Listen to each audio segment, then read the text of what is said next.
Maybe that was the issue. Yep. That was the issue. Now we're live. Boom. Boom. But I got you slow.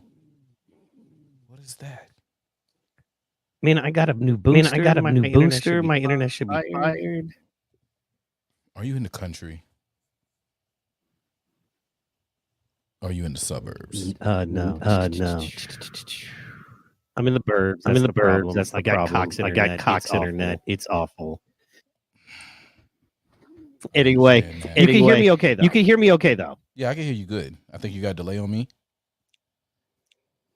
Yeah, it will end myself. More so. Okay. So I'm about a 1 second. I'm about a 1 second delay on myself. But I'm used to working like that, so it's fine. It has something to do with my. My headphone jack. Oh, Probably. Gotcha. I got new gear. I don't know how to work it all. Exactly. That happens. Hold on a second. Let me go check my door. There we are.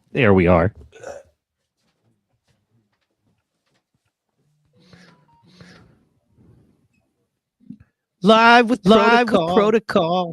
What up, y'all? If you are tuning in on OKC PT Pod channels, welcome. Thank you so much for tuning in. And if you're tuning in on PRO2KALL's channels, hi, I'm Mike. Thank you so much for having me. It is awesome to be here, man. I consider PRO2KALL a true American patriot, personal hero of mine. One thing I love, man, is that you are the name that is not to be named. I don't know why I got that title, man. Like it it bothers me sometimes because I just want to be a great patriot, man. But some people just can't take that, Some people just can't take that shit. I mean, I want to get into all of that. But first, let me ask you. I'm going to pretend like I get to interview you. If that's cool. Man, that's cool. Just do it, man. Just do it. You get asked the questions, man. We're here. Awesome. Okay, so a couple things, man. So tell us about PRO2KALL. Tell us about where to find you, where you're at. You're involved in right now. What are you doing? Kind of stuff. Oh boy. All right. So if you want to follow me and keep up with me, just go on the artist formerly known as Twitter. We call it X these days. You look up Seaport Pro. I'm there. You can find me over on Facebook, where I do a lot of my assholishness, if you would, over on Facebook. It's Pro Reacher Adams, PROREACHER Adams. There's a story on why that's Pro Reacher over there on Facebook. We can get into that later if you want to. Excuse me. As far as where I'm at in the streets, man, sure. I'm everywhere I need to be, bro. I'm like Visa, right? I'm at the school board meetings. I'm at city hall meetings. I'm a vice president of neighborhood association. I'm in the schools. I was a PTA president at one point in time. I'm in the political party here, my political party of choice here in my county. Shit, man, I'm with nonprofits. I'm feeding the hungry. I'm empowering people with an empowerment center. Man, I'm everywhere. Let me turn this thing on silent because it's gonna be jumping all night. Excuse me. So yeah, man, I'm everywhere, man. I'm like Visa. I'm everywhere I need to be, bro. That's it. Heck yeah. That is fair, man. That is fair, man. I know you're actively involved in local politics. Mm-hmm.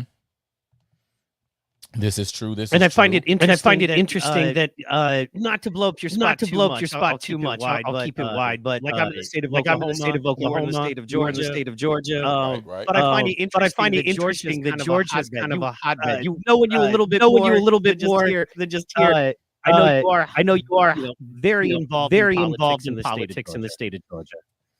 And it's a hotbed right now. Every time you turn on the news, it's voter fraud here. This stuff going on here. And I wanted to get your opinion on it from somebody who's more on the inside, somebody who understands it a little bit better.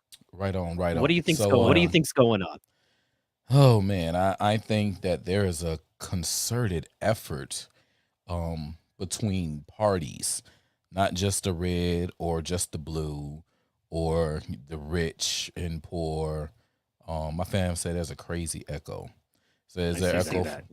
Is that from me, bros, or is it from both of us? Shouts out to Or is it from me? Anyway, while we wait for that answer to come, I know there's a mad delay over on Facebook. So there's a concerted effort between parties. Okay, it's from you, bros. Of course. blame it, bro. I mean, I don't know what's going on. Paying the bills, buying the equipment, and I'm figuring this out. Hold on. It happens. You know what it might be? What's that?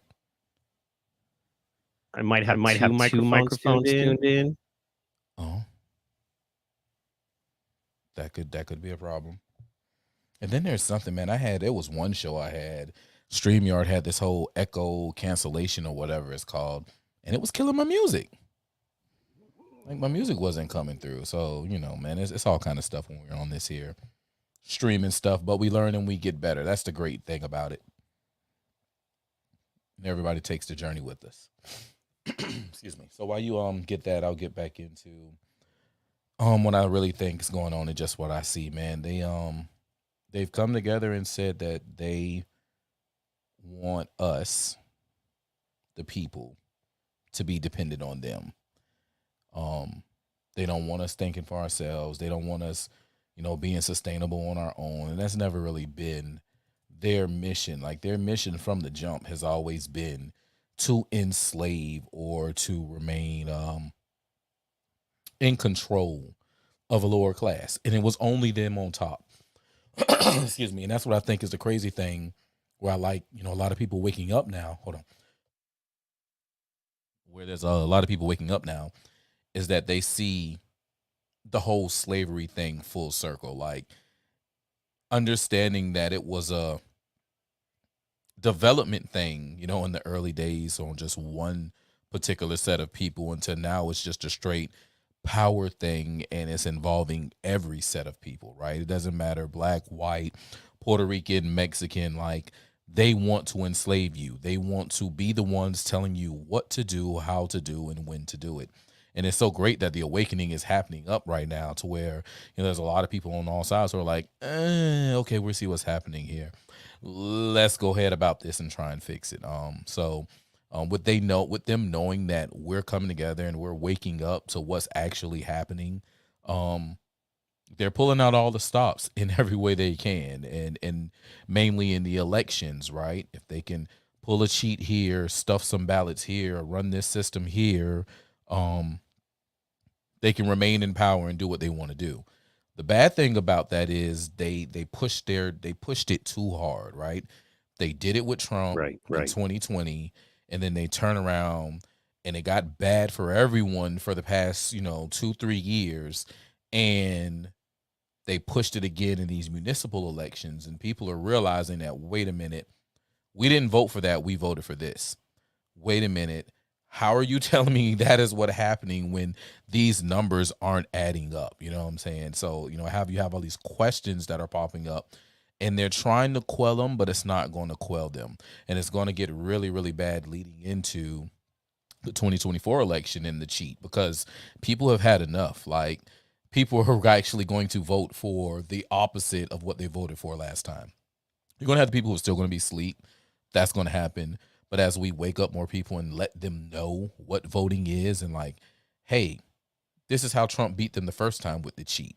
He mobilized the counties, right?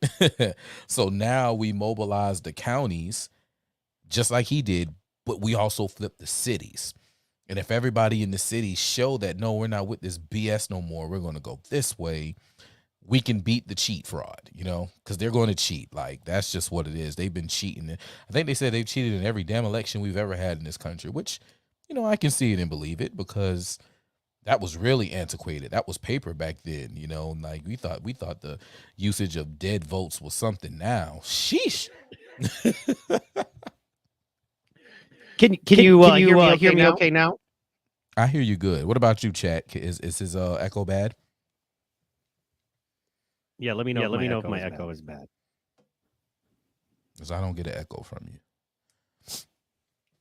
But anyway, what's up? What else you got for me? Absolutely, man. No, I absolutely agree. I'm trying to see if we're getting that echo. I'm getting it still. I don't know what's going on. But we'll figure it out. I did a cast the other day, but not here with the new equipment. So I was excited to try the new equipment with you here. So you need headphones. I have headphones, and I plugged them in. It was getting the echo. That's why I unplugged them. Let's see something here. Check 1, 2. Turn down the volume. I can hear you good. Can you hear me good? Can you hear me? Yes. Can you hear me? Yeah, I hear you great. You're awesome. Okay, let's try now. See, we got the DJ handling it. We got DJ Pretty Boy Cornell in the chat. What up, DJ Pretty Boy Cornell? Yes, sir. Thank you. I might be tripping, but you're helping. He's like producing. You know what I mean? We have to send him a gift card. There, I'm good. All right. Thank you. I literally don't know what I did, but it's working, so let's just ride. Absolutely, man. I wanted to ask you, it's funny, just today I was looking, if people follow you, it's Friday Night Flights. You can do it on YouTube. You can do it on Rumble. You can do it here on Facebook. I think you also stream on Twitch, I believe. Nah, Twitter. I got Twitter. Sorry. Let's see, Facebook, YouTube, Twitter, Rumble. That's my 4. Yeah, man.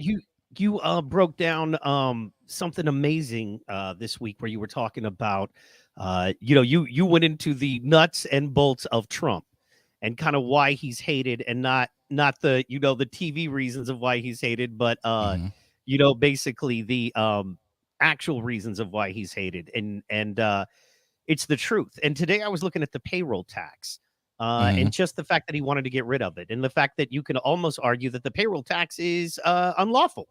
So, just besides something as simple as the payroll tax and how good it would be for every American, plus every small business and even large businesses to do away with that, what are a couple of other base points that you think that either the Republican Party or, Trump writ large and what he's trying to do, can you just touch on a couple of those points and what it's important to know if somebody's listening who, either may be undecided or may just be believing, what they're hearing, kind of thing?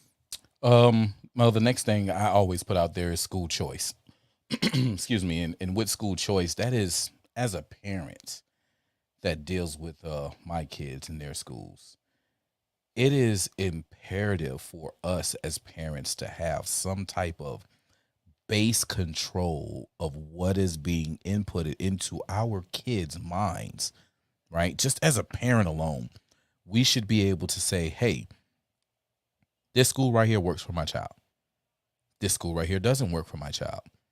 I'm investing in my child's education, and I want the best for my child with the education that I'm investing my money into.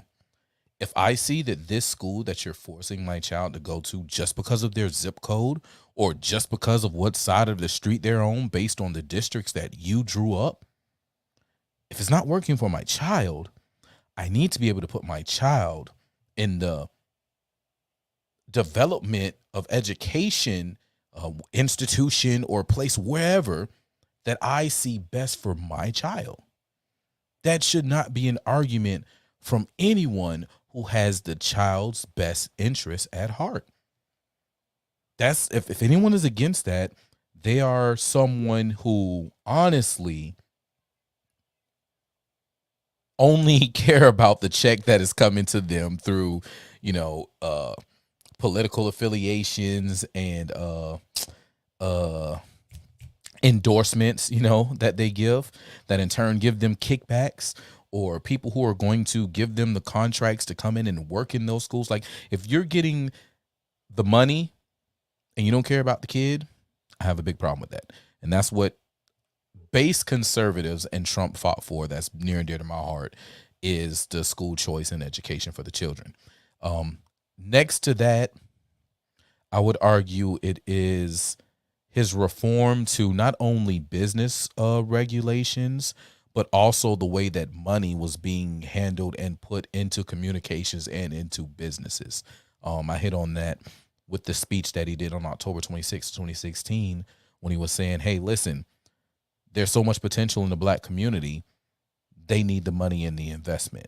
And the way that these banks have been moving for so long, it's wrong. So we need to fix that so they can get the capital, so they can invest in their dreams and what they see in the future.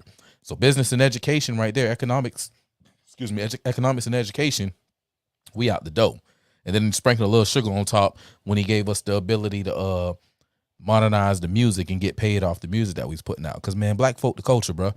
Black folk is literally the people who are dictating how music sounds, what entertainment looks like all of that. So for him to modernize that, for us to truly get paid off these streams and the money we were putting out, oh man, come on, man, that's the win.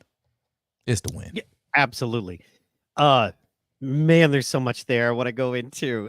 First, let me just touch on absolutely. I mean, I love Edwin Starr, 1960s. The dude who wrote the song War, What Is It Good For? He has a song called I Like the Sound of Funky Music. That is straight rock. You know, Sly and the Family Stone were rock. You know, George Clinton basically brought a lot of the rock out. And then, you know, being a music nerd, you listen to a Jimmy Page or even a Slash, and you hear all they're doing is old funk and soul, only they're, you know, kind of chunking up the guitar, speeding up the lick, but you slow it down and it's literally something from, you know, funk and soul from the 60s, which also is a whole nother thing we could get into. You know, I was a hip hop kid. I grew up on hip hop. There's a part of me that loves hip hop in my soul so deep, man. However, you know, you listen to James Brown, Say It Loud, I'm Black and I'm Proud. You know, I live in America. I'm proud to be an American. You know, Edwin Starr, War is No Good. I like the sound of funky music because it sure enough turns me on. It brings people together. You know, Sly and the Family Stone, We Got to Live Together, different strokes for different folks. And all of a sudden, somewhere it took a turn into, you know, kill the dude next to me, go to prison, run the yard till I get the connections to pimp the hoes and slang the drugs. And now they don't even rhyme. Now there's no work put in. I was like, at least with the metaphor and a brilliant rhyme, you can get away. Now it's just dudes screaming from a prison phone, just mad. But they got echo on it with the beat. They're like, I'll kill you. Then I'll kill your mama. Then I'll fuck your wife. It's like, okay, but then you're like, I can go on any street corner and hear this from any. Why are you getting paid? What are you doing? Anyway, man, that is a complete side note. You're absolutely correct though, because so Friday night. So the reason I had to cut the show, that I wanted to go longer with the show on Friday. Like I felt like Frieza. Like I wasn't even in my final form as I was going through that thing. Like there was so much that I left behind, man. But I had to get there to what we call Pope-Palooza. And it's a showcase of local musicians. I can't just say rappers. It mainly ends up being rappers, but local musicians that come through and showcase their music in a legendary club in the city. And we do it monthly. It's been every fourth Friday as of recent. It's normally like third Fridays, but it's been 4 Fridays recently. And I'm so thank Pope-Palooza, Tat, Keish, Damo. Appreciate y'all for making it 4 Fridays. All right. Because y'all was killing me, Smalls, with the third Friday, and I'm coming straight from River Street all day. So I appreciate y'all for that, okay? Love you to death. Anyway, yeah, they showcase the music, and everything that comes through there is like, shoot 'em up, take your baby mama, just like all of this, and it's like, oh my God. And then the girls that come through, it's, you know, I'm gonna take your nigga, and I'm gonna fuck him for all his money, and I'm gonna leave him, and I'm just like, oh my gosh, like, where's the love? What happened to Q-Tip? Yeah, man, what happened to conscious rap at least? You know what I mean? Like, man, it's crazy, but you know, I feel like they're scared to do it, right? They truly are scared to actually do it. They think that it's not going to be accepted. People aren't going to like it. People aren't going to want it. So they don't do it. I feel as though if we provide the space for them, though, and show them that it can be done and there's nothing wrong with doing it, I think more people will be open to going the other route. It's the fact that there's so many Sukianas and so many Sexy Reds and so many young boys, and you know, that they get played and invested in, that they feel like, hey, this is the way I have to go in order to be noticed. And I think nothing can be farther from the truth than that. Yeah, and to speak to that, man, absolutely. It's Man, I'm a rebel at heart. I'm a natural counterculturist, and I love the fact that for really the first time in my life, my my inner desire to rebel against the system and what's going on in the world completely align. There is nothing more punk rock and against the system than being conservative or having conservative views, saying no war, you know what I mean? Saying that we need to come together. That's amazing. I love that. So I think that's what we need to do. And that's hip hop and punk rock came from the same place. It was right. It came from the streets, the streets, but it came from a place of rejected by everyone else. And so they had to create their own counterculture, their own shows, you know what I mean? To speak their own language to their own people. And so there's nothing more punk rock, edgy, rebellious against the system than supporting, Bryson Gray will be the first one, your boy, he'll be the first one to tell you, man, you want to talk about backlash? It's crazy. Back in the day, you talk about killing people, they were putting parental advisory stickers on. Now they're giving you #1 hits. You talk about keep your baby and stay off drugs. And you know what I mean? Then now they're like, woo. So anyway, goodness gracious. My dog Marcel Dixon just checked in, man. My dog got that's my brother. He got that Seapolt blood, but he over in Carolina giving hell was it Clyburn? Old man Clyburn, man, he giving hell over there in the Pinnacle Arena, man. B1, my dog. So, and to get back to the smart man stuff, you were talking about education was very important. I completely agree.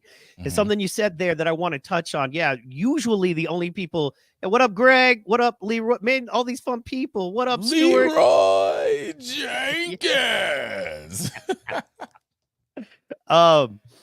Yeah, man. He's like, oh man, they done messed up. They let a white boy on the show. But anyway, here's the thing about infiltrating. But anyway, sorry. But I completely agree, man, that it's mainly just a check. I think there's one other group of people we have to worry about, and that is and as well as anyone, I'm way more centrist than a lot of folks.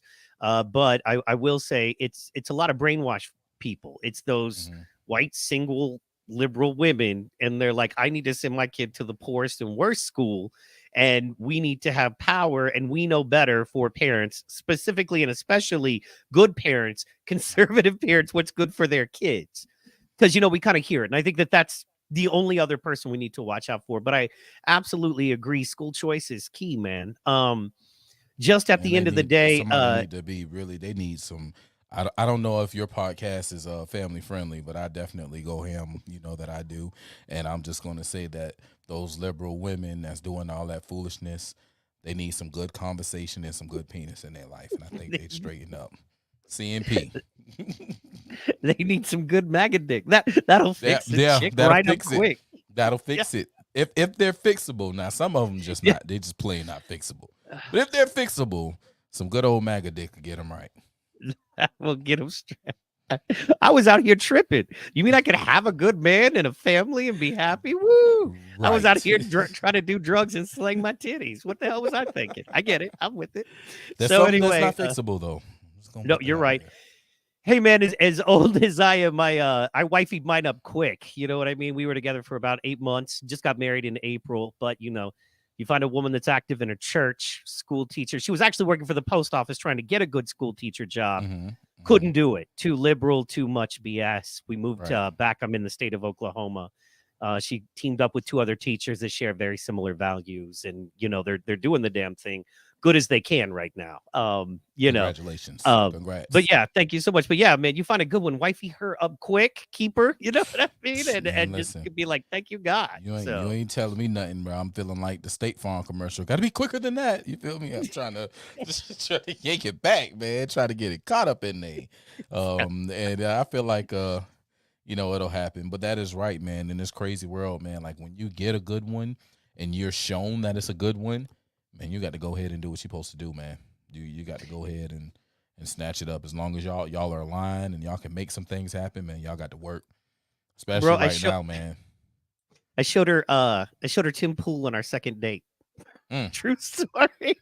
We did a little dinner. I had her come back to the crib, and I had her because I needed to know how she was going to react. Right. Because I knew she leaned a little more. She just leaned mainstream. She wasn't into politics, but you know how it is, man. If you don't pay attention, you know what you're gonna. You know what I mean. You'll be thinking, I need 6 vaccines. Trump is the devil, and whatever.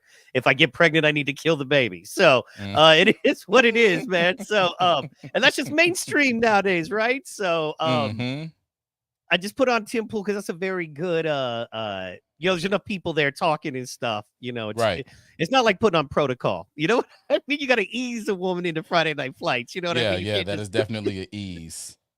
That is definitely an ease. So and she was like, I knew then. She's like, I knew you had things that were important to you, and you stood for what you stood for. And she's like, believe it or not, even though I disagreed at the time a lot, that was what made me, mess with you. So, that's a thing there. Anyway, getting back to it, I knew it was going to be like this because there's so much to talk about. But anyway, back to school choice, I completely agree, man. That you should be able to do what you want. In fact, I don't remember if it was something from your show. I was looking a lot at Trump clips. I don't remember if you played this Friday night or if I was just watching it yesterday, but there was a whole clip where he was talking about vocational schools. And you know how Trump talked, right? And he was like, we all know the horrible students. The guys were horrible students, but they could put an engine together. Dumb, but they can, man, you can blindfold them and they can take an engine apart and just like you've never seen it done that way before. I mean, the guys, like the student, like yes. But we know those guys, right? I'm not one of those guys. I wish I was. Right. But there are those dudes that, man, we need to bring that back. The fact that we've devalued that. And the fact that we've built a society. Did you happen to see the latest South Park special? Enter the Pandaverse. Yes. I don't know why you say I ain't Cartman. Why is it weird? Yeah, whatever, lady. Yeah. But I'm just saying that my favorite part was the handyman. You know what I mean? And you had lawyers sitting outside of Home Depot. Will lawyer for food? Yeah. That was, but that's what it's getting back to, and wait till as we've touched on, which is a whole nother rabbit hole to go down. I want to get back to the business thing real fast, which kind of ties into it. But once the CBD switch is made, which I feel like is an inevitable switch coming. It's inevitable. I really didn't want to believe it, and I thought, our friend we watched, that will not say the name Protocol. But anyway, well, you know what? So it's hit and miss. I've noticed that it is hit and miss, right? I think it was once this past week. I think maybe in a week and a half it was said. But then it was, I don't know if it was like a Freudian slip or, Oh, snap. I was reading the chat. I wasn't mentally editing because I was reading the chat. Yes. That's and exactly. Then, then again, it happened. It was like, okay. Yeah, whatever. Like I'm picking up steam though. And it's fine. Like I'm so used to it. It is okay. But you can't avoid me. Right. I'm like, you can't, despite how much you try to avoid it, you can't, because someone in your camp fucks with me. I'm sitting with the governor. Oh shit, this nigga is actually in the White House. Oh shit, like it's like you can't avoid me. You can do your best not to say anything, but the right people are going to see. They're going to notice. I'm going to get cool with those who are meant to be cool with, and I'm going to steadily move forward. Like, I'm not the guy I'm not skinny. That's the first thing. You know what I'm saying? Like, I am not a skinny dude. Unfortunately, they want to put the skinny dudes up there. You know what I'm saying? I'm not clean cut. I'm not going to shave my beard. You know what I'm saying? Because I won't shave my beard, they're not going to put me on and it's okay. That's fine. I make my lane. I just make sure that just like I'm one of the biggest niggas, if not the biggest nigga in the room, you can't help but see me. I'm fat and I got long hair and I smell good. Well, and And you don't remember, man, our brother in question, he's in entertainment for the entertainment business. And that's kind of my background. And I can tell you it's different. With that, you need power, you need connections. And you're not the kind of guy that a guy like that in the sandbox he's playing in can avoid forever. Also, because you're presenting as an ally, and you're not like, I hate you and I'm, you know what I mean? I'm here to take you down, or you're just an idiot. You're like, I agree with a lot of what you say. I think working with you is effective, even if we're not 100 on everything, which no one is. Right. So, I think a lot of it has to do with Sonny J, but that's all right. Absolutely. It's fine, because I still love her, and I still want to know, hey, you all you gotta do is, and I understand, lines are drawn in the sand. I like Kim Klacik. Me too. I like Kim Klacik. Powerful. Very powerful woman. And I think that, what she was doing, Kim K knows what I know that I don't think Sonny J knows, even though she says she does, but I don't see that she does. Like, Kim K found out about this party politics shit. This party politics is a whole nother beast. You know what I'm saying? Right, and she was a real one who was like, and from what I see, who was like, I let y'all do it. I was new to it. Now I know the truth, and I'm not going to tiptoe the line with y'all. I'm just going to be me.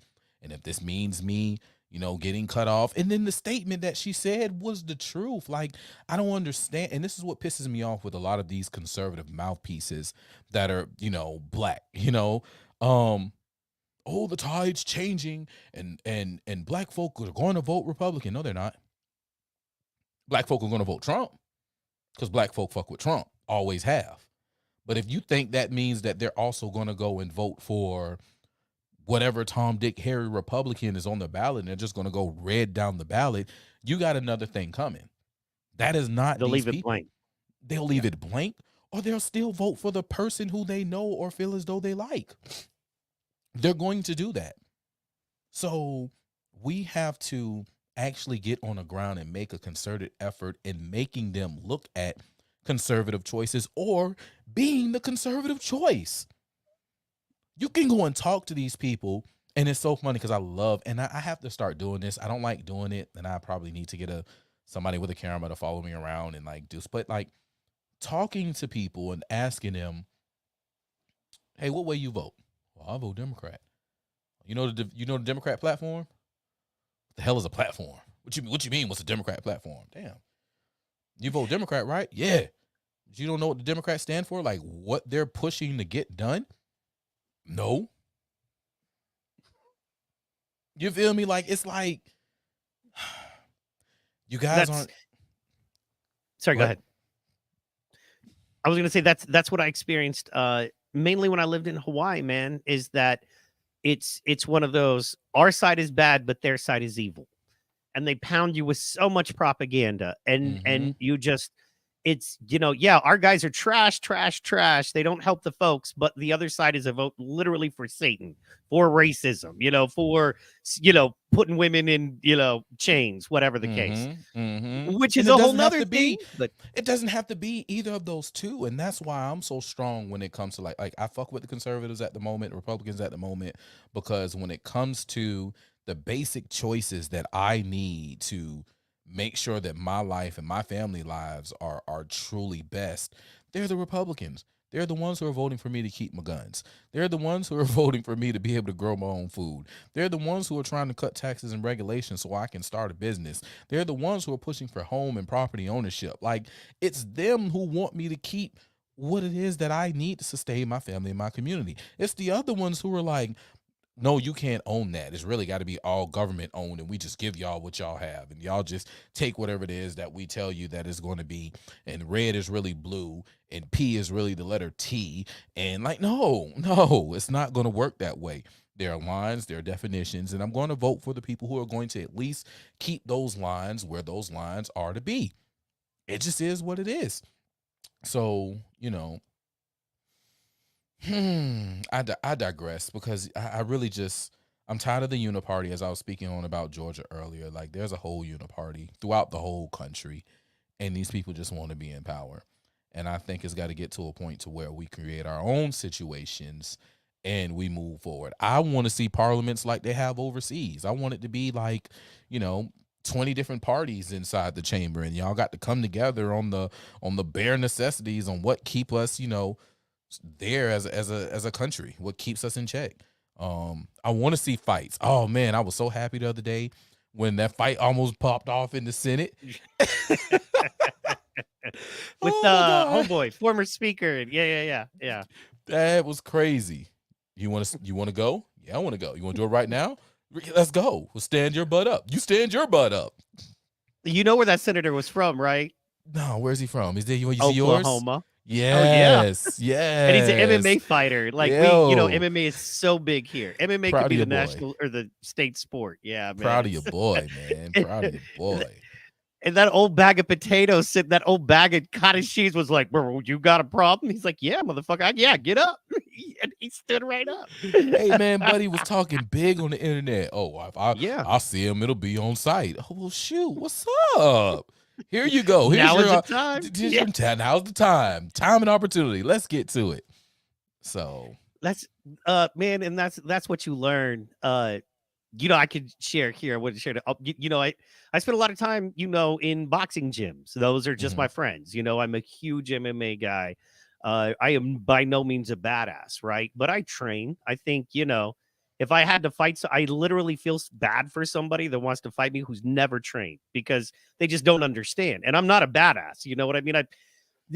You are more humble if you spend time around good fighters, guys that are pros, that hold belts. And you're not trying to do any of that. You're just trying to stay in shape. And the gym ain't for you, but a boxing ring or a boxing gym is.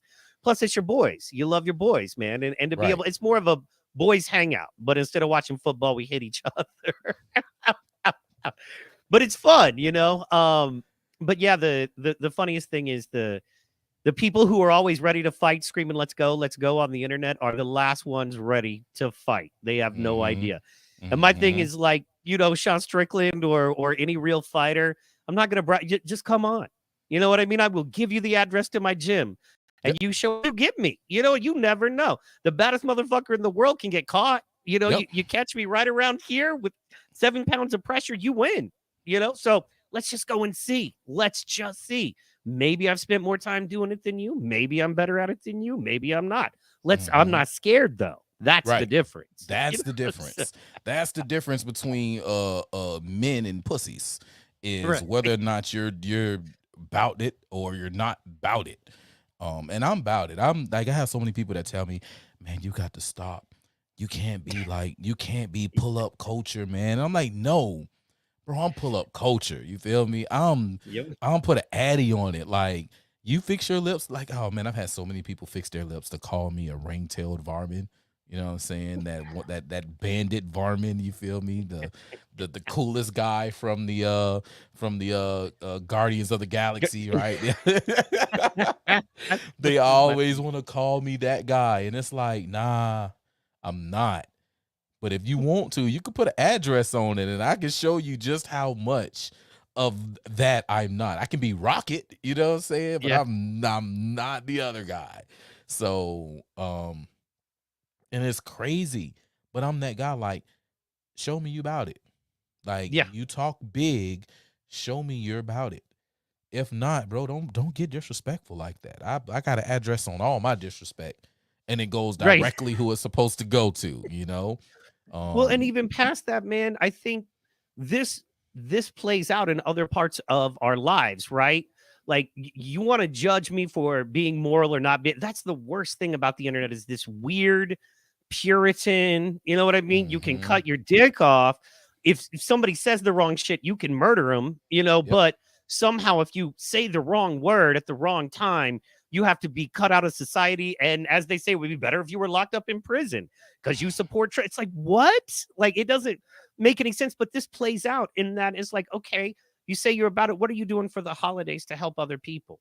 Because I know I'm standing outside handing out food. I know I put together out of pocket a little comedy. Not much, but for what I can do in my community and where I'm at, if I had 20 grand loose to donate and spend, I would. I don't have that much, but I can show you what I've done, and I can show you what I'm going to do, and my results are there.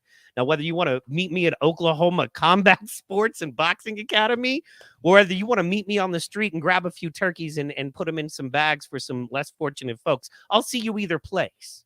Because the difference is I'm not scared, and I am in both motherfuckers every week. You know what I mean? So that's the difference, man. And between these internet gangsters and the real ones, which I want to get. This is getting off topic, man. I want to get back to the business. I know you mentioned Trump's business, man. right? Let's go. So important.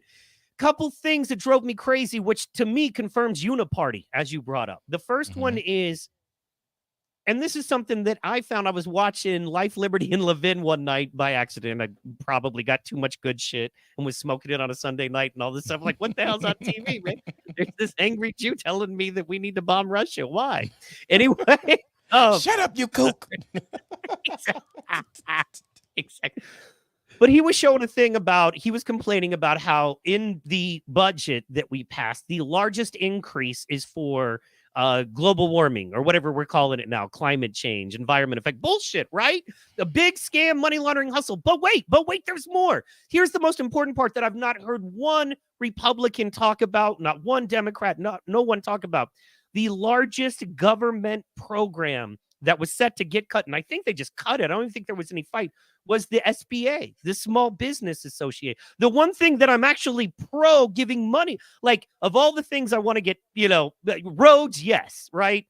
If I'm a hardcore libertarian, nothing else, basically. But, and even then, we can privatize roads, which that's another.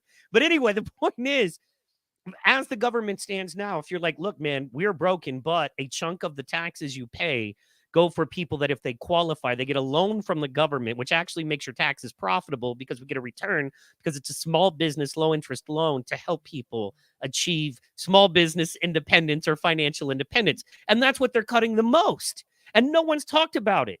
And I'm like, this is the problem. The only guy that would have talked about it in the past 20 years that I know is Donald Trump.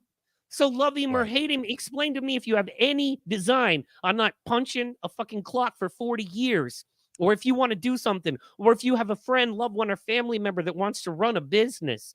Why are we supporting a government that is anti-small business and very pro-war and big business? And anyway, that I'm going to get off on another thing. Preach, man. Preach, man, because that's the truth. And then these motherfuckers have the balls to come out and say, yeah, no. All this money we're giving to Israel and Ukraine is a economic stimulus because they buy American weapons. And so I'm like, what a horrible business plan. Horrible business plan. I can't open a fucking hot dog cart without regulations and taxes and more regulations and more taxes. And then what little money the government would have given me to help me, now I don't even get that because somewhere it's hotter than it was last year. But by the same token, the real stimulus plan is going to work for Northrop Grumman or some bullshit on a factory line until somebody comes in, calms the fuck down and says, maybe we shouldn't be in war. But then the economy crashes. So do you see what I'm saying? Sorry, we're due for, no, you're fine. We're due for a crash. And I'm going to be honest. Yeah. I want the crash. Like that was something that I was looking forward to during Trump because there was a parallel economy being built. And that's why so much money was being bumped into the Small Business Administration. So much money was being bumped as far as opportunity zones and building up new business. That's why we were bringing the manufacturing back here, right? Was because they knew, right? So I'll tell any and everybody, I don't care who likes it, who don't like it. You can kiss my ass because I got my own understanding. And from what Pro understands, Pro knows. Excuse me. I believe in the team of more than 3 and less than 10, okay? My favorite letter of the alphabet is number 17, okay? I'm that guy. And that comes from me being at an event and literally saying, hey, we're with you 17 plus. And he looks over and he winks. All right?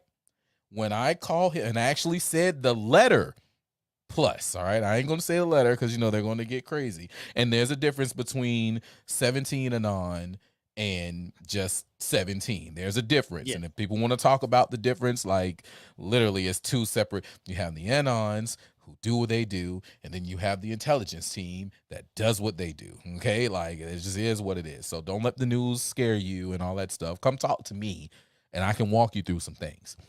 But in saying it to him, and he addressed it, I was in there. I was set. I was good. I ain't gonna say I fully. I trust the plan for what it could be, but I know, and I've always known that it's up to us to truly carry the plan out as it was supposed to be. Like, we have to, there's Hannibal said it best. I love it when a good plan comes together, right? We have to do our part to make sure that the plan comes together. We actually have to work it ourselves.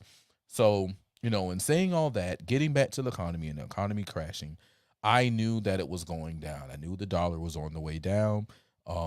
It couldn't sustain. We know about the Rothschilds. We know about the IRS. We know about the bank system being what the bank system is. So the parallel economy was being built on the side, and they knew that. There comes COVID.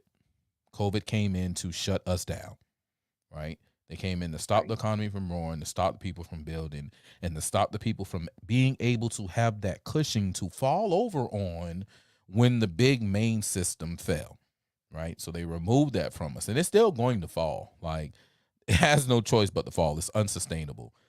I've been crying about bricks, since 2017, 2018, something like that. Like, I saw them being formed.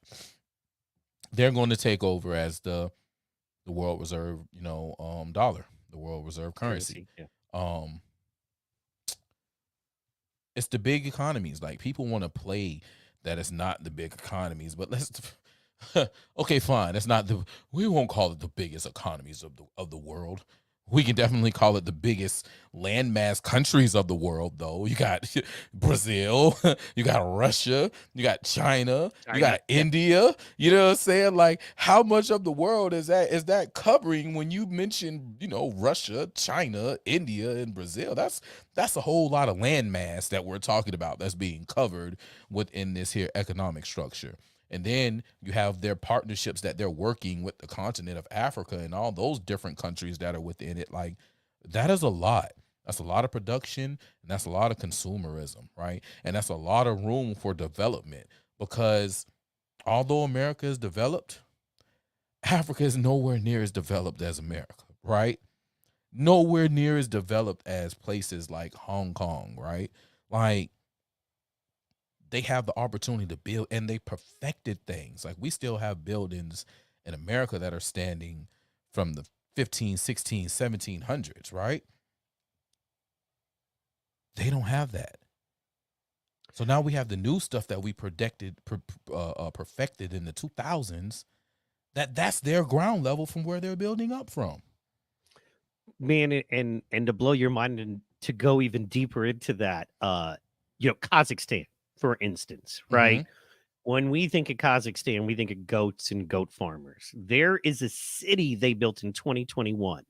Theory is this is what they're trying to do to Lahaina, Maui, right? Mm-hmm. But there's this new city, and they moved the capital of Kazakhstan there. And we think that it's all just, beat up old country stuff. And there are these the BRICS basically is coming in. It's what they're doing in Africa too. Mm-hmm. And I don't remember where I heard it, but, in studying, they did this crazy thing where, like, China went into Africa instead of taking your oil and putting military bases around, what if we built you roads? What if we built you reliable water and electricity?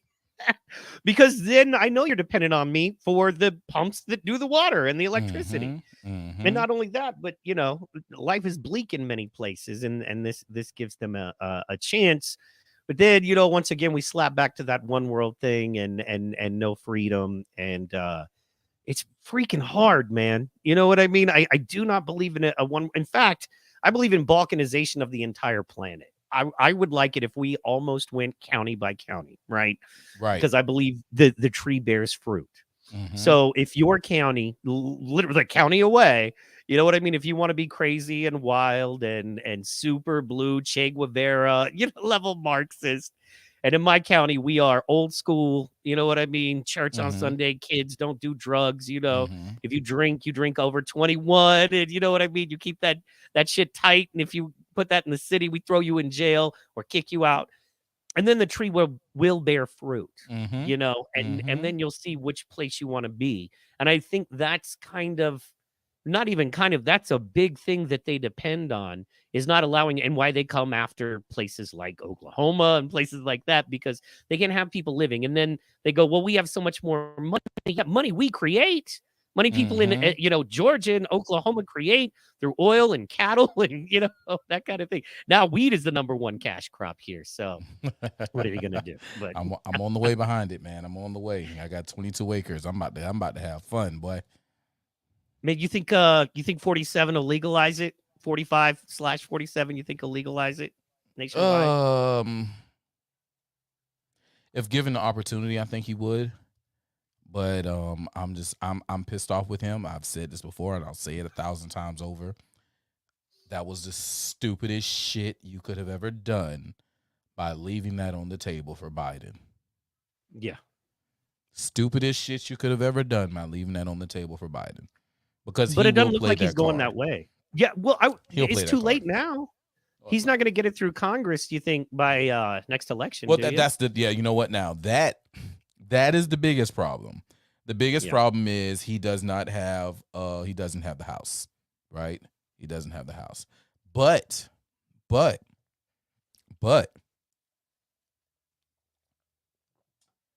he could push for it, have them introduce the bill, have the Republicans shoot down the bill, and say, hey, look, black people, hey, black people.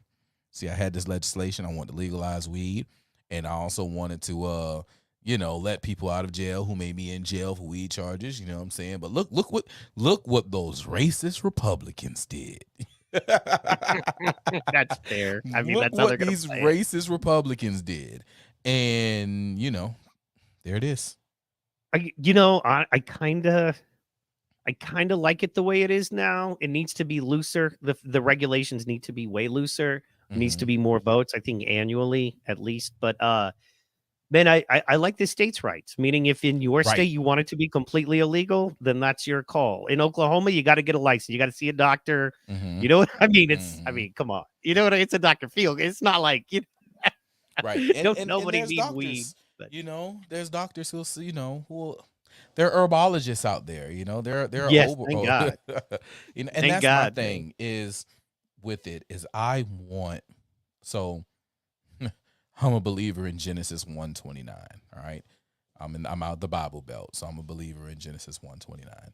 And I'm a believer in him or the creator or whatever, the higher divine power stating, hey, every herb, every tree that bears its own seed and it comes with the land, it is yours for your usage.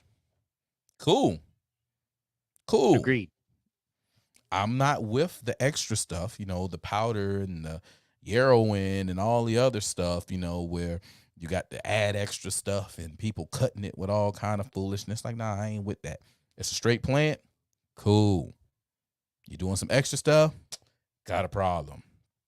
Fair. Well, and that's how you know you get old, man, anyway. Like, I was a fun partier for years, right? And I turned over 40. This is how I know I got old. People quit offering me drugs. I go out tonight. I'm like, hey, man, you know where some E is? What about a little go-go juice, little nose candy? And they're like, get away from me, narc. What are you, a fan? Right. I'm like, you narc. No, I'm just a dude in my 40s that wants to have a good time. Shit. No, you're a narc, bro. Exactly. And that's and that's where, again, as in getting older, you have your set person you deal with, right? Everything that I do, your guy, yeah, everything I do comes from a dispensary, bro. Fair. Everything's a dispensary. I used to love Struggle Pack before fentanyl went crazy.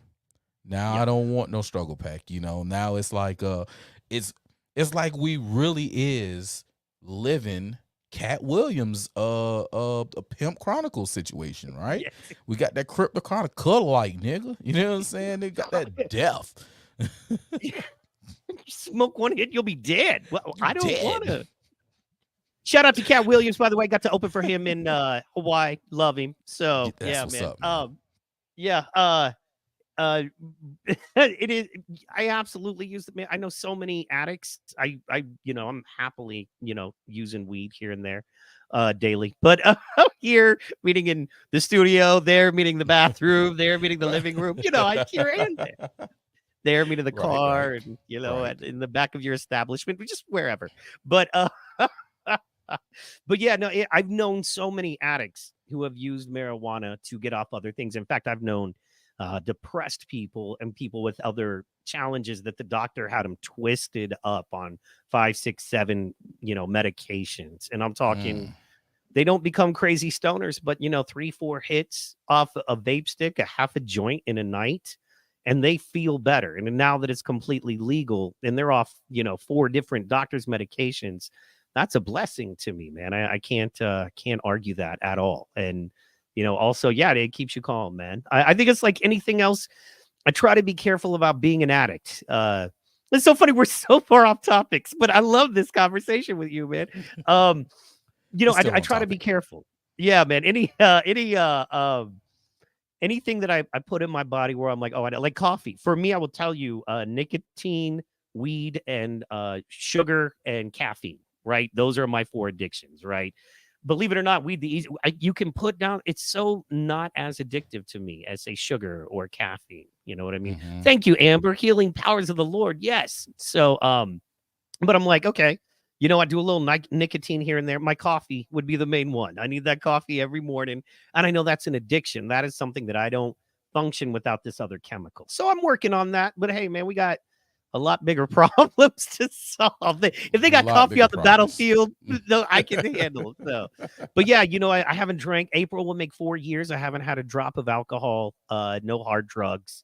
So, yeah, man, God bless the marijuana. And what's funny is it's about 5 years that I switched from being a Che Guevara level liberal to conservative, man. So go figure out how that works. You know what I mean? God is good, no joke. But goodness gracious, we got out. But I think yes, it's very important. I think that's also a sell. What I wanted to talk to you about a little bit is something that I think that the conservative folks are really dropping the ball on, and that is the Black experience. And I hate to say, as a white dude, it's like, ew, right?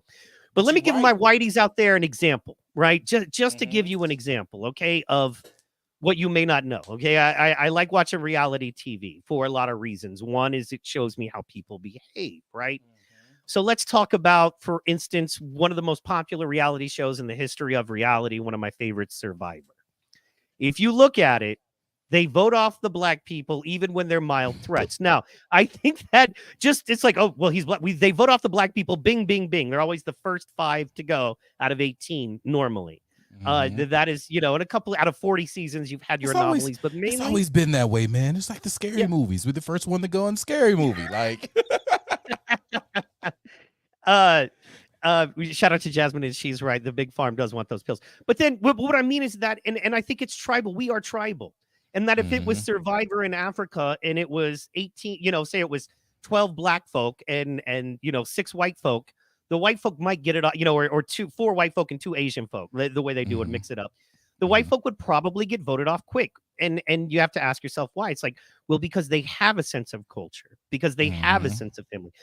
It's something that I think white folk are subconsciously intimidated by because we've been so co-opted. As a Christian, you've been taught to water your message down.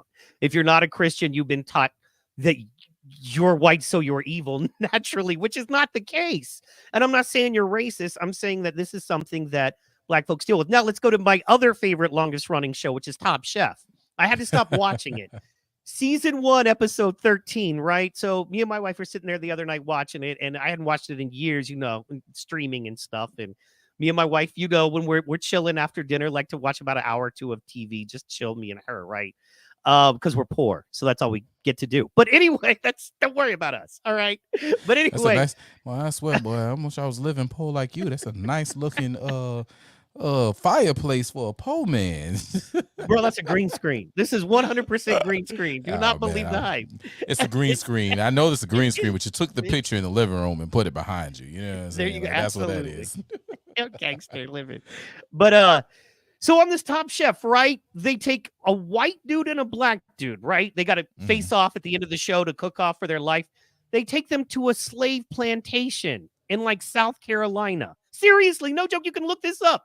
Season 13, I want to say episode 1 or 2 of Top Chef. They put a white dude against a black dude. They take them to a slave plantation. And the only mention they say is it's important to remember the history here. And now for the cook-off. And I remember as they're rolling in, the black dude was like, are they taking us to a slave plantation? And they did. And then, of course, the black guy loses. Stop it. Yes. What? He lost. Okay. He got all kicked right. off the show. Yes. Okay. What ingredients did they give them on the dish to make? I'm gonna watch. You know what? I'm gonna watch it. I'm gonna go find it. I'll find the link and send it. Yes, that I works. couldn't believe it. And they were like, "Well, you get to go to Last Chance Island." I'm like, "So you're kicking the black man off of the plantation, and then you're exiling him because you can't just let him go and be about his own business to be free. No, you got to put him on a fucking island, and he might get a chance to cook his way. All right, Sambo, sing and dance your way off this island. You know, it's make like, his ass a sharecropper quickly. That's so fucked up, man. But you know, that is the subliminal messaging and the things that they do, the programming that they do within these TV shows, along with so much of the other entertainment out there that really fucks us up. You know, that's what got me when I first went to school. When I graduated high school, went to college, I went to my first HBCU, Albany State. You know what I'm saying? And it's so funny that, you know, Trump was talking about, you know, realized potential, and our slogan at the time at our school was potential realized, right? I got into mass comm after starting computer science. Went into computer science and was like, oh, hell no. Got into mass comm and was like, hell yes.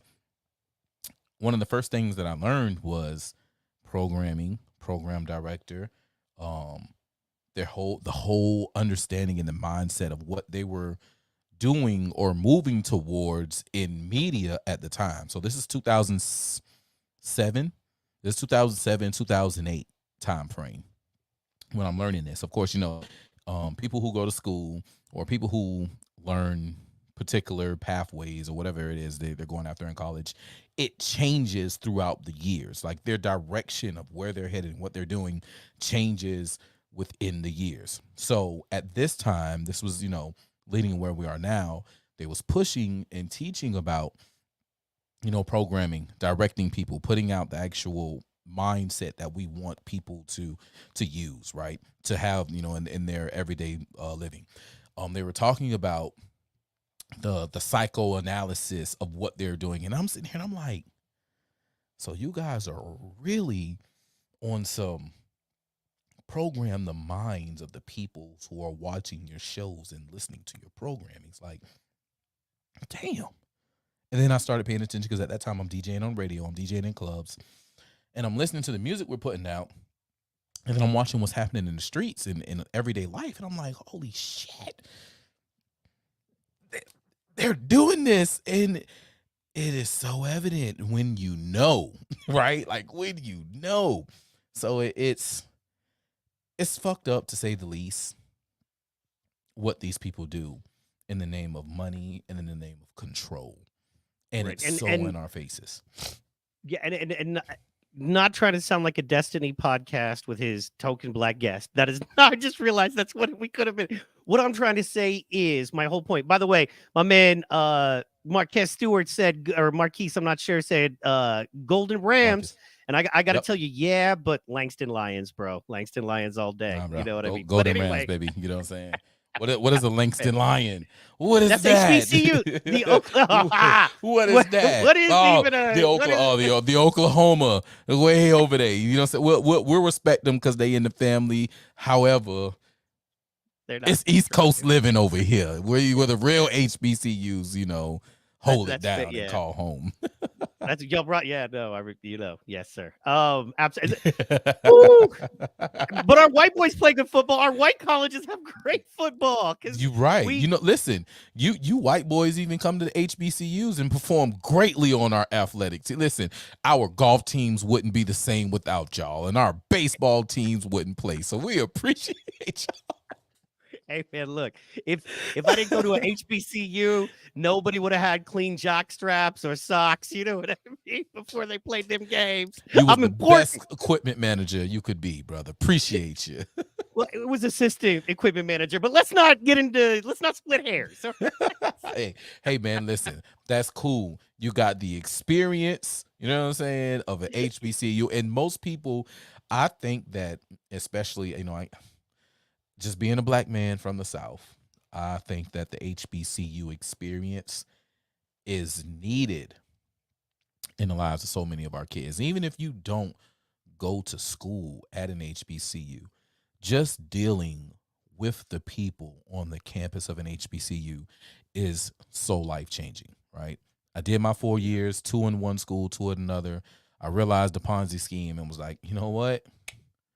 I'm gonna work these networks that I know, and I'm gonna make some things happen. And I took my business to a new level, and I became a contracted worker with the HBCU, and I did my thing, mentoring and putting out good vibes on the campus. And I had a lot of great students come out from under my tutelage, man. I got a lot of great alumni out of Savannah State, and that's what it was all about, man. Just getting in there. And why is Tina Turner on the bottom of my computer? I'm sorry. I just looked down and just noticed Tina Turner was at the bottom of my computer in my search bar, and it kind of freaked me out because, like, there should be no Tina. Die.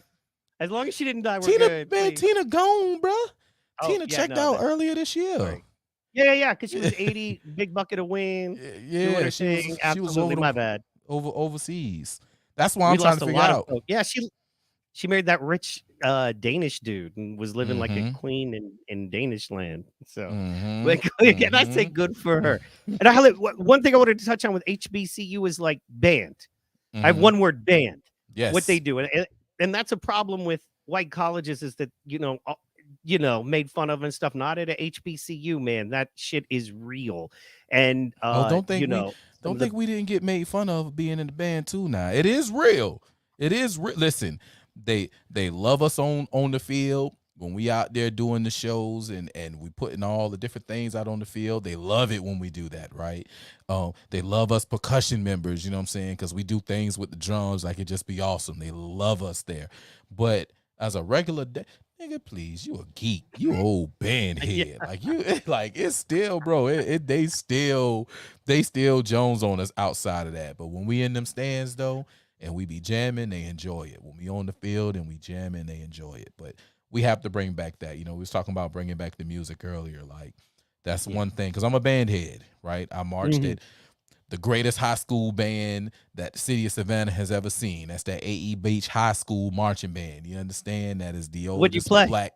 I'm a bass drummer. I'm a percussionist, but I play bass drum. Nice. I've always been a big guy. I was supposed to be on the football field, but I in turn realized that wait a minute. I can go to the same games the football players go to. I can do more because I can do parades. We got overnight field trips, and it's girls. Oh, nigga, let's go. There's no question about it. Let's go. And, it was all history. And then from going from the band, it took me to college at Albany State to be in the band. And then that evolved into working on radio and becoming a DJ. And then, hey, look, there's a protocol now. All those many years later, protocol evolved just from being a band head. So, that's another thing that's an experience on top of, just HBCU life in general, like just being a musician. I think being in a band, it opens up different sides of the mind, different areas for you to be in as a person. Yeah, that's what I believe. But yeah, both HBCUs to the end, I think we need to do what we got to do to save them and make them better. I think as a community, we have to pour into them more because they're not being poured into like they should be poured into right now. And that was one thing that, 45, he knew HBCUs are important, they're major to the community, so they need to be poured into and they need to be sustained and they need to be lifted up. But it's also up to the people to get involved and lift them up. And they've been so, my people been so lulled to sleep by Democrat platitudes and um, TikTok, hip hop, you name Babianism. Right. Those are when you like say those are my the people, things forgive me, afterwards. but you know, poor folks share a lot. You know what Right, I right, mean? right, Like right, yeah. right, So right. Poor folk do share a lot. Like I'm not even gonna hold that. That's where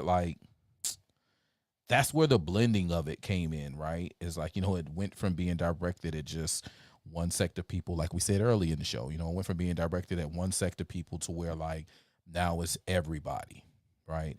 And well, like and I'm always going to be about everybody. That is about the forward progression of us all. That's always going to be there. But before I could get there, and this is something that I'm working on so hard in myself, and it's not like a mint prejudice or anything, but it's like you said, when we're talking about Survivor, like it's a cultural cliquish type situation, right? It's that attachment situation. So in having that attachment situation, I'm always going to want to see Black folk do and be better. I want my white folk to do and be better as well, right? But just because of just for relatability purposes, like I want to see them in the best light possible, because if they're great, then I got somebody to assist in making us all great. That's just the way that I felt and or feel rather. And again, that doesn't take away, because my greatest supporters, my first girlfriend was white. You know what I'm saying? Like my first real best friend in life, you know what I'm saying, is a white boy, I mean, like I can tell you dipped your coat in the vanilla ice cream. oh yeah, man, like I've definitely had some vanilla in my life, you know what I'm saying? There's nothing wrong with it. There's nothing wrong with it. There's nothing I wrong with it. I Um always thought I'd end up with a sister, but you get to a certain age, you're like, let me just snag up what I can get that loves me back. right, So right, right, I right, was blessed to have the what I have, but I completely understand, and that's to speak to that, man. That's tribalism that has to overcome by being a minority in a country. Period. Once again, something I don't understand. Now, growing up below the poverty line, growing up with mhm, no father, no brothers, no sisters, while it is a different experience. I did not grow up mainly around white folks, right? So that mhm, was a problem I actually had for a little while. Is you have to stop looking at things like a black man because you're not. You have to mhm. stop getting, I- uh, which is fine.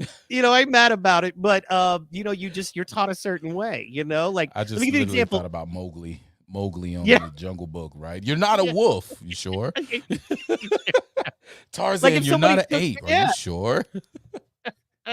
If somebody took you in your most formative years, if somebody took a little protocol 5 years old and dropped him off in, Brazil, you know what I'm saying? In the favelas of Brazil till he was 19, you know what I mean? Mhm. It's one of those you would be influenced differently, which that's why I love Hawaii because you have black people who only speak Japanese there.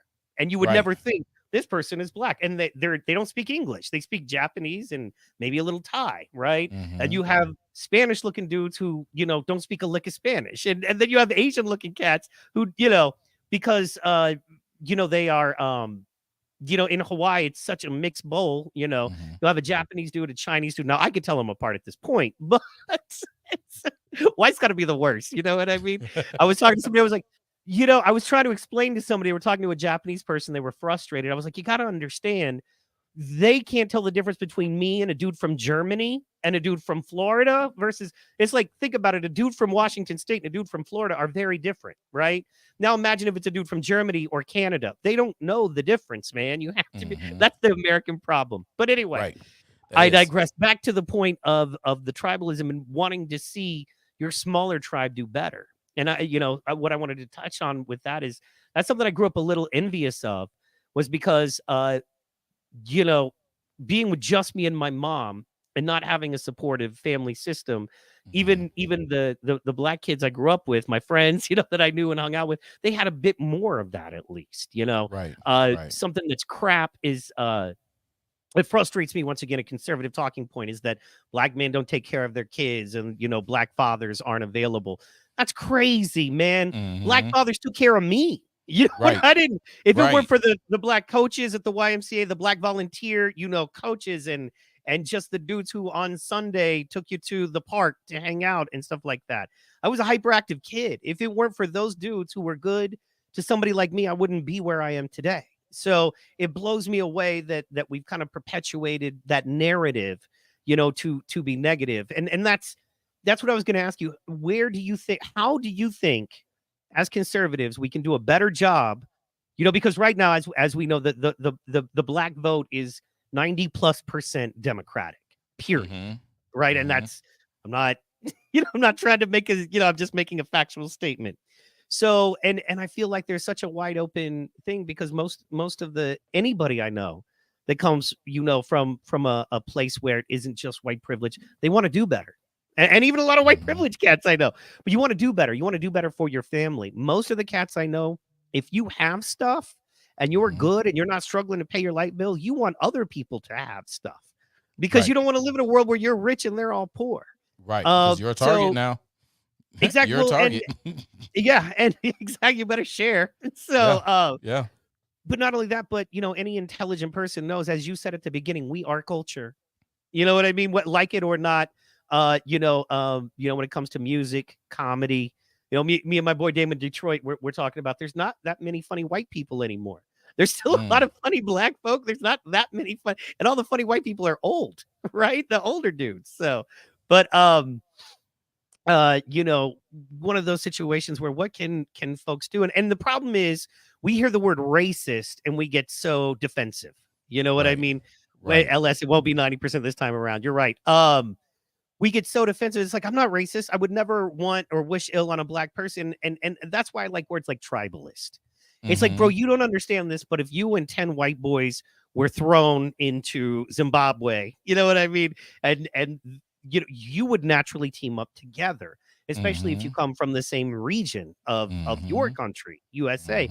And that's just how it works. That's why you have Filipino parts of town and Mexican parts of town, and you know what I mean, and that kind of thing. So I'll break it down even smaller. That's why you have jock tables and you have the socialite kid table and the band geek table and the what do you call them, the emos, right? Everybody has their own little section in the lunchroom because that's where they feel comfortable at. So it's nothing wrong with it as long as you guys can still live together. You can trade together. There's no issues when you guys are in one setting as you are in the lunchroom right now. There's nothing wrong with it. You're going to go where you're comfortable. As far as what conservatives can do where they're dropping the ball in like the black community, well, really, all they can do is support people who are in the community, right? People like me. If they step up more and support people like me who are in the community, who don't mind talking to them, who don't mind being in the room, who don't mind building, but still have the connection in the hood, in the community, like, let us do what we do. And when we say, hey, I need you here, show up there, right? When I say, hey, I need support with this, support with that. This is what I need. I can't expect someone like, you're a white boy that actually spent time in the hood. You had black fathers that, invested their time into you to make sure that you became the young man that you are because you were a young man that was growing up that needed pouring into, right? So you happen to be amongst the culture. You got to see and learn what it meant to be in the culture. You're not guesstimating on, oh, black fathers aren't in the community. It's, black fathers are in the community, right? And busting their ass, by the way. And busting their ass, right? The biggest crime, in my opinion, is that the black middle class man is not represented anywhere. Black people are either victims, thugs, or gangster rapper moguls.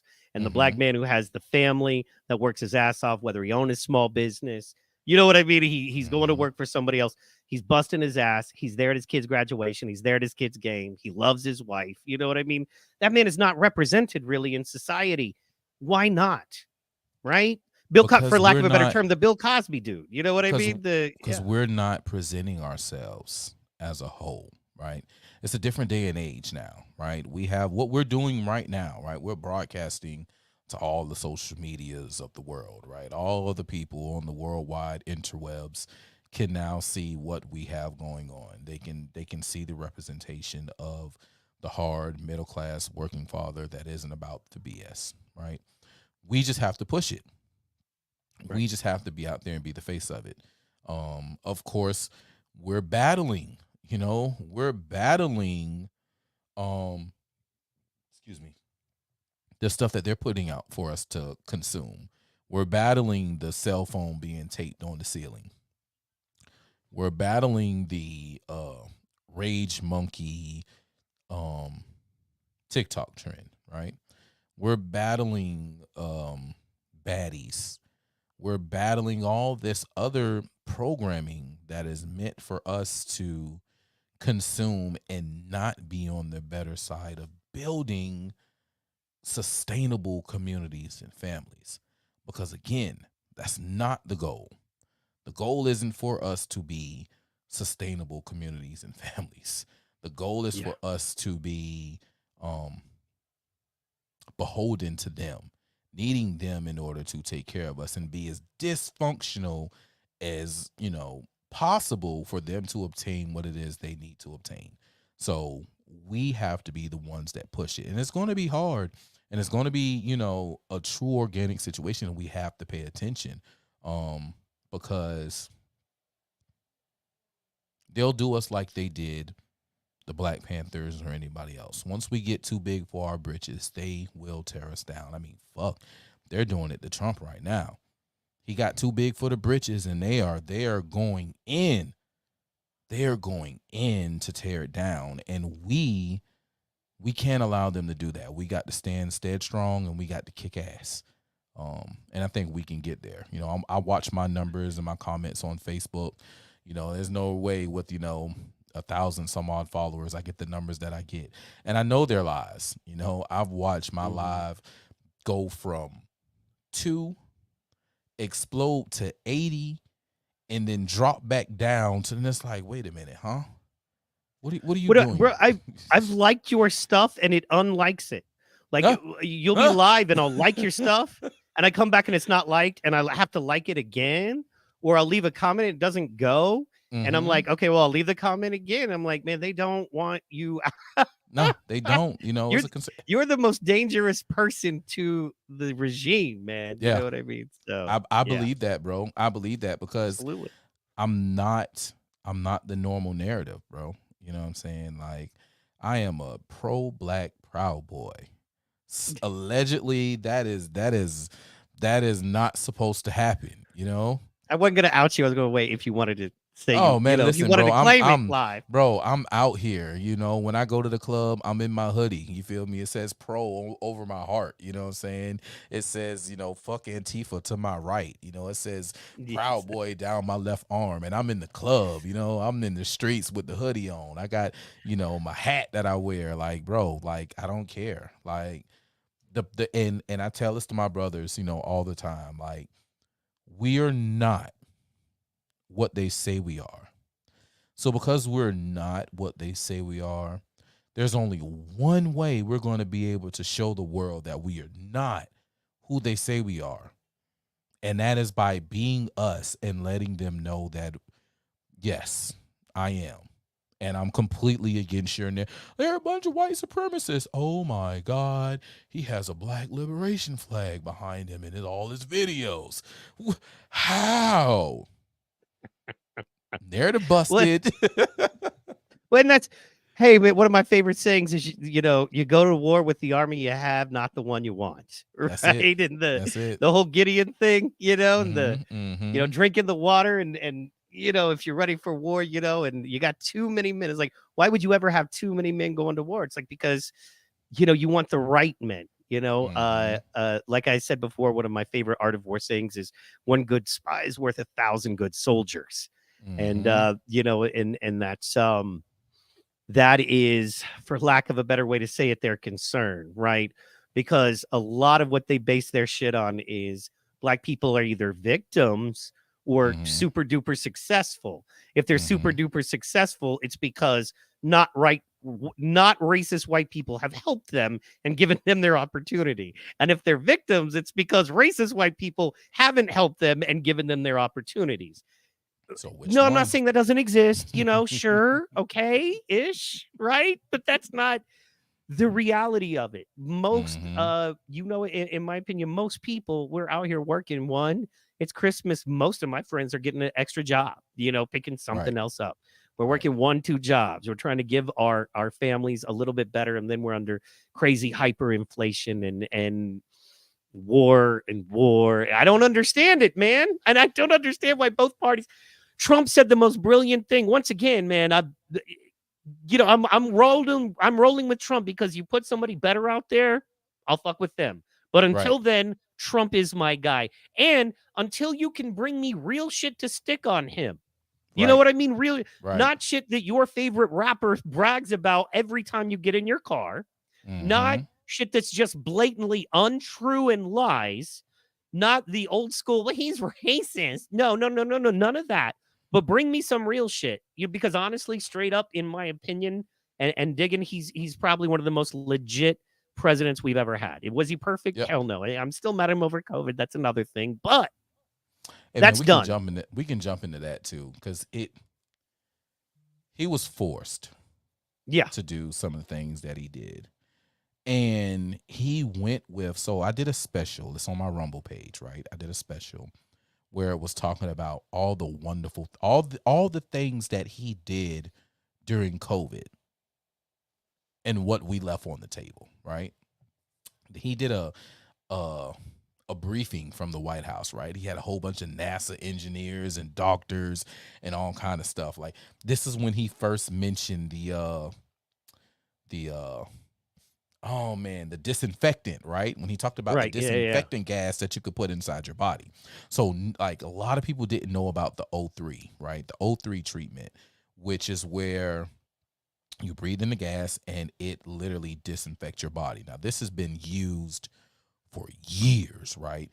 They disinfect your body. They disinfect a lot of the equipment with it. They disinfect the ambulances with it. Like, they've been using this gas for treatment. So they figured out a way that you could, they found out that, hey, it does work for COVID. So it was like, yeah, you can do the body disinfectant, whatever. Oh, he wants you to inject yourself with bleach and inhale Lysol. No, that's not what he said. But he said disinfectant, and that's the first thing that your stupid ass mind went to. And he let them run with it. Now, he could have fought harder, but they let the people do the work. Like, okay, are y'all going to really sit here and lie to the American people?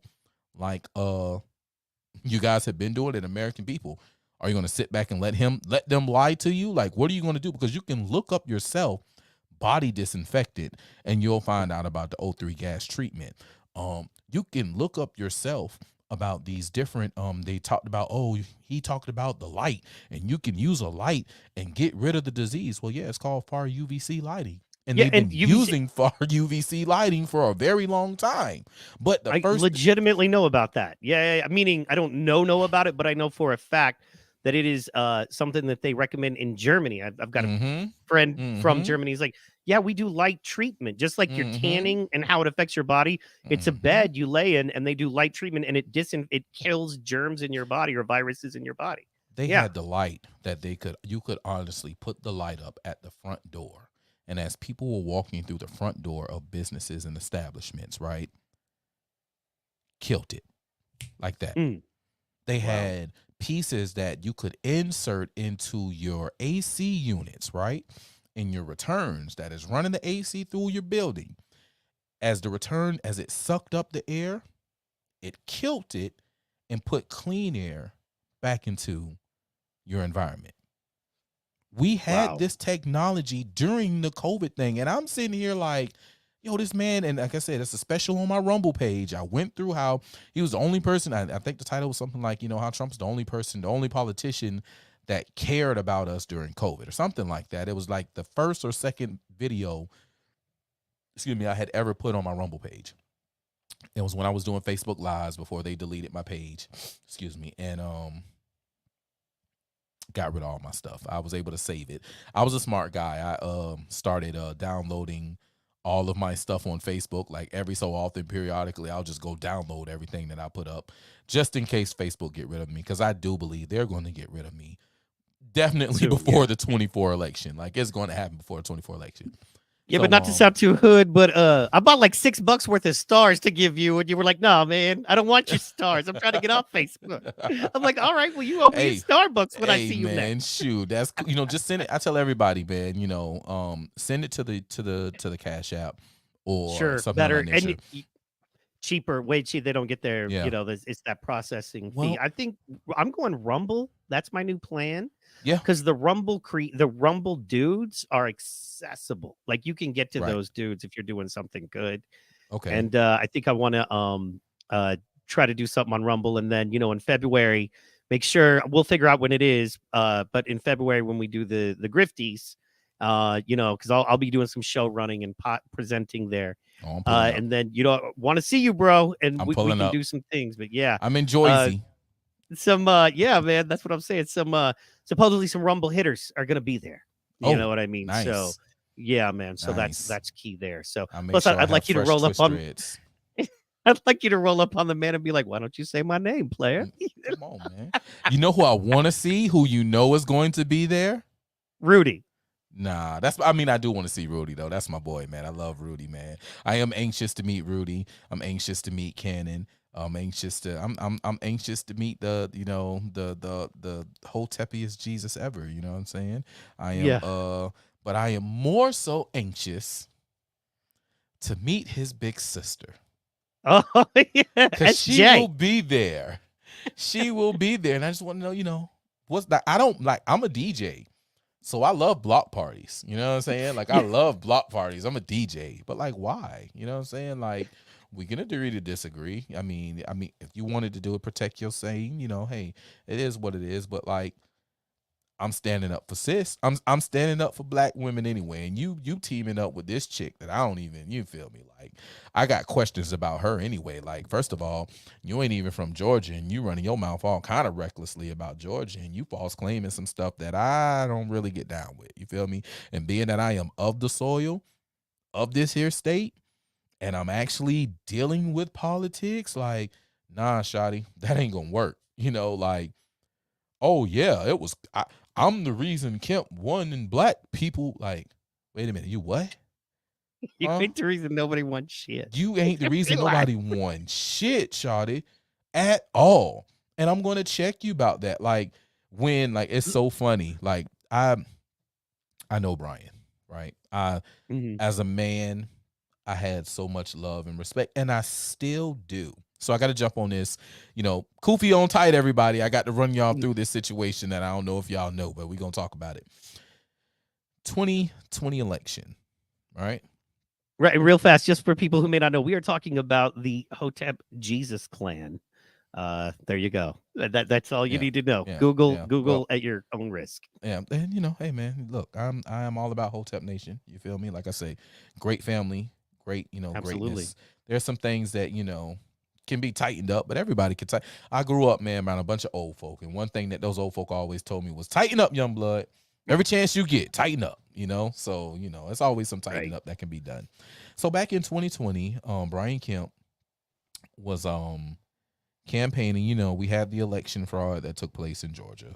It happened, and it is provable that it happened. So if anybody feels some type of way, we can sit down and we can talk about how some fraudulent numbers came into play in 2022 and even in this recent 2023 election. So if it happened then, you cannot tell me that it didn't happen in 2020. So there's that.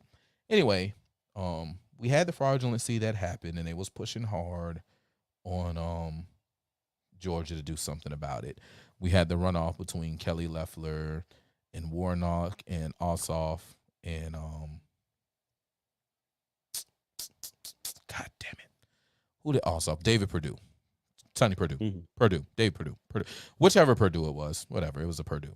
Anyway, the runoff was going on, and Trump had all the information that happened with the election, and Kemp knew what happened. And I'm just going to let everybody know, Kemp is very, very much aware. And again, I tell you guys, look, I love Brian Kemp as person as I know him. I've been working with him when he was Secretary of State. I worked with him to get him in office the first time. And I worked with him as he's been governor, doing a lot of things. I've gotten bills on his desk. That's him and Marty and the girls, man. Those are cool people. And something happened that caused a major shift. And what happened was, his daughter's boyfriend worked for Kelly Loeffler, and his car mysteriously exploded here right outside of Savannah. It was in Pooler. His car mysteriously exploded on the way to a Kelly Loeffler event that was happening down here, right? Wow. This was right, I mean, this was less than a week, I think, before the runoff election. This may have been like 2 days before, but it was definitely within that 7-day frame of the election. And Trump knew, like we all knew what was going to go down. We knew what was coming in January. Like a lot of people don't know, on January 6th, there was a lot of information that was delivered. If you remember, during the certifications, we had senators and House of Representative members who was bucking on the certification of certain states. During the process, you have where a House of Representative member can step up and say, I do not agree with certification of these ballots from this state. And then the vice president says, well, do you have a senator that will stand with you and not agreeing? And then the senator will stand up and they'll say, well, okay, we're going to go into 2 hours worth of debates to figure out what happened. And then in those debates, you present all the information on why you feel like these votes in this state should not be certified, right? This is when they say, Pence had the power. This was Pence's power. Okay, you guys don't agree? Here it is. You go to debate, bring it back, and we're going to vote it up or down on which way it is after your 2-hour debate. We had about 8 states that was supposed to go through with this, but then we had the fake surrection that happened in whatever the case may be. Well, and this, real fast, let me just okay, so he's on trial right now for alternate electors, right? I don't know much about those other than Barack Obama had some lined up ready to go if needed. And then I believe Nixon did actually use alternate electors back Kennedy in, used the 70s. alternate electors. That's how Kennedy got into office. For us less educated folk, can you kind of explain how that play? Because from what you just said, makes total sense. But how do alternate electors play into this? Okay, right? So situation that we're talking about here. You have electors. So like you have electors for each party, whatever party is represented or whatever candidate is going in there, that party has electors. So what we had really 3 candidates, which is so crazy. You know who's very quiet after this 2020 election? Jo Jorgensen. We haven't heard shit from JoJo, right? And JoJo had alternate electors as well that was ready to step up, you know what I'm saying, to say that, hey, our electoral college numbers go towards JoJo. Like everybody has their own set of electors. And depending on which way the state goes, your electors step up, all right? We had Democrat electors that were selected to go for Georgia, but the Republican electors was in the background waiting because it was a contested election. They said the man lost by 12,000 votes. That's enough to say that, hey, not even, I'm not going to call them alternate electors, Republican electors be on deck, because it is a high possibility that we're going to change this, and these votes are going to go from saying that they go towards the Democrats and they're going to go to the Republicans. So when that time does arrive, you guys need to be ready. The paperwork has to be submitted, and y'all need to be ready to be in position to be called up and to put your vote in. That's what that situation was.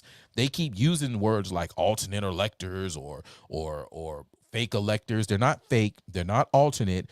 They are the actual ones that are representative of the party. And if the party is said to have won the state, then your electors go in there. And that's what they were scared of. So going so to basically to that like everything else, just real fast, it's a non-crime. It's people whose job it was that my job is to represent the Republican Party in this in this presidential election. Right now, there's people over there, and it's their job to represent the Democratic Party in this presidential election. Now, We're not sure because it's very close on this vote. And my people called me and said, be ready in case we get the change so you can file the paperwork for this state and make sure these electoral votes go towards me. Period. The end. That's all. Period. The end. That's all it was. That's all it was, bro. That's all it was. And I'm telling you, as someone who participates in that process, like I'm a delegate for the Georgia State Republican Party. So like I'm a dude that's in these rooms. Like I kick it with, like, I know the party process. And that's the problem with so many people, is that they don't understand the party process. So because they don't understand the party process, it's easy for the media and these people like the DA. That's just like, I look at Fannie Willis and like, you got to be the dumbest. I'm not going to say the B word because I'm going to get in trouble. You are the dumbest, unstable beast on the face of this planet to think that you could put this, you know, this is actual process. You know this is actual process, and you're going in saying that there's a RICO and that they're breaking the law and that he knew it was a lie. He didn't know it was a lie. We all know the lie is that you guys are saying that he, you know, cheated in the election. Well, again, I was talking to someone earlier. How can you tell me that a guy who isn't president teamed up with a foreign leader to steal an election to get in office, but then when that person gets in the office and the election comes 4 years later, he doesn't steal and cheat to keep himself in office, and he's the one who's over the process? It doesn't make sense. Tell that stupid crap to somebody else. It's not going to work. You know what I'm saying? But you have people who are just that slow, who will not grasp it, who are not a part of the process. They just don't understand. They don't understand. And, you know, well, because they don't understand. Yeah, they're not interested. And because they're not interested in letting anything be told. Allow me to quote black feminine superhero from The View, Sunny Hostin, when I say, we don't care what Trump has done. We think, and I'm sure you can agree, it's important we just get him locked up. And she said that broadly on the show to applause. Anyway, right. So, but yeah, the applause light lit up, bro. The light lit up and said applause. So you know they had to applaud. They, even if they were, what the fuck is she talking about? Like this. But let me hit on the, before I forget, because we've been talking about so much good shit. I will go full Kanye West at the Grifties for you. You know what I mean?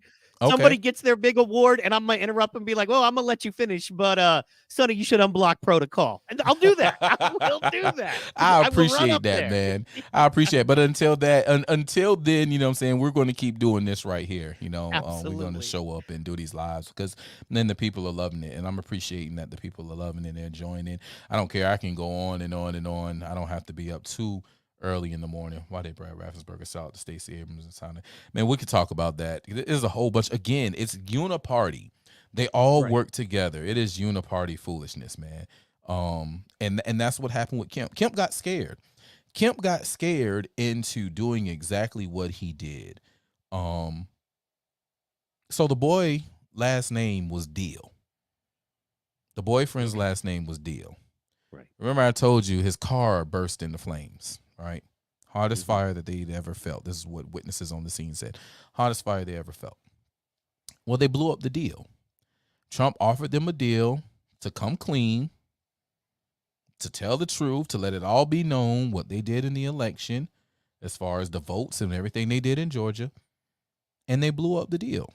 They blew up the deal and they went forward with what, you know, I mean, Trump's the king of the deal, bro. We all know this. You know, they call him the king of the deal. He offered them the deal. They blew up the deal, told them to shove it, and they moved forward. They did what they did on January 6th. Trump left. People got to see what, you know, it had to be this way. I just feel like, you know, this is what they said. It had to be this way. The people had to see the truth, and now they had to see that their money doesn't go as far as it used to. They had to see that these people are around here killing jobs. They're around here, you know, oh, this is the 4th cheapest Thanksgiving in history. Bitch, the 4th cheapest? It's the 4th cheapest. What does the 4th cheapest mean? What? I don't know. But if I went and got shoes and I didn't have to get the cheapest, but I got the 4th, you mean there's 3 other pairs of shoes cheaper and I don't have to take those? I just won. All right. That's like the Olympics. I just scored the gold because there's 3 other places, silver, bronze, and loser. Right. I got the 4th cheap. 4th cheapest, bro. So you didn't even get silver or bronze or gold. Like you got copper. You know what I'm saying? Like nickel. But even Pat, man, that's to bring that back around. That's the most important thing to me is and in touching on what we can do and how we can support and help. I think that even the fires that destroyed the cars. Shout out to LS. That is an active, committed chat member. Thank you, LS. Yes. You're badass. That's my boy. But yeah, Leroy Jenkins. I'm about to add that when we get done. I'm gonna. So you know what I'm talking about, right? When I say Leroy Jenkins. Yep. Come on, yeah, man. That's greatest. That bro, greatest. All right, guys, good talk. I'm going in. Side note about that Lahaina stuff, I have friends, there that are very involved. I recommend there's a guy named Pasta Jardula, Greg Pasta Jardula. He actually is Jimmy Dore's fill-in host for his podcast. He went to Maui and did a great documentary where he basically just sourced local folk. And I mean, look, man, at the end of the day, it's real simple. There had never been a non-Hawaiian police chief for the island of Maui. This was the first white police chief who did not live there when he was elected, did not run. But where did he live? Oh, wait, Las Vegas. Okay, so he was the police chief, but what was he presiding over? Oh, that big Highway 91 festival shooting with that dude who somehow had heavy military gear. You know what I mean? Busted a window and nobody bothered until all those rounds were shot. So anyway, that's the guy that was then installed as the police chief in Maui, who was giving lectures to the UN. And they talk about how they want to build a 5-minute city. And Lahaina is actually, if you've ever been there, it's a really good place for that, if you will. Really? And then it's bookended by millionaire resorts, right? So basically, we're going to have to squeeze the surfs into this area. So, we have the help, basically. So anyway, man, sorry, that comment got me twisted. Also, yeah, man, it was really bad. I don't want to get too heavy into it, but man, they did the thing where they blocked off the road so you couldn't get out. People were jumping in the water, and some people were like, they had to jump in the water to live. Being somebody who's lived there, I can tell you it's not like that necessarily. Some people do live. But if you've ever been in a fire, it's not the fire that kills you, it's that smoke. And when you see huge billowing smoke and you're stuck in the ocean and you can't breathe with your head above the water because you're surrounded by smoke, and you can't breathe with your head in the water, that's a rough way to go. That's what our government, that's why fuck them all day, every day, man. I don't care. I'd rather go out swinging. I'm going out swinging, man. Man, listen, I'm dying on my feet with spent brass. You understand? I am not dying on my knees. I am dying on my feet with spent brass at my feet, bro. That's it. What's cool is that literally leads me to my perfect next question, which is, what's it like to be hated? But let me just, but not jokingly, sort of, but really, man, you're definitely a conservative, a member of the Republican, action going on to make it a better party. You are a Proud Boy, as you told us. You are definitely a rebel in your community, in your life. You know what I mean? And here's the thing is that, and you're a rebel who speaks truth. And that's the problem, man. You can like a rebel and not like a rebel, but you hate a rebel who speaks the truth. Someone you simply can't argue with, man. And so, and I know for a lot of folks, it would be easier just to toe the line, give them what they want. You probably, with your ability to shake and move, your background, your natural ability to speak and talent, like you could shake and move and you know how it is. What is a profit to gain the world? However, what's it like to be hated? And do you see it? Do you make conscious decisions and understand? Does it change the way you shake and move in life? Like, talk to us a little bit about that. Right. You're fucking right. Like, I can't. There are just some rooms that I won't go in, right? Because I know that I'm hated, I'm disliked, so I avoid those rooms. Because 9 times out of 10, if I'm in that room, you know what I'm saying, my main chick on my side. And if my main chick on my side, I'm in those rooms. And if it get hairy, I grew up loving Dirty Harry. So, make my day, punk. Exactly. Make my day, punk. So I really try to keep myself out of those situations.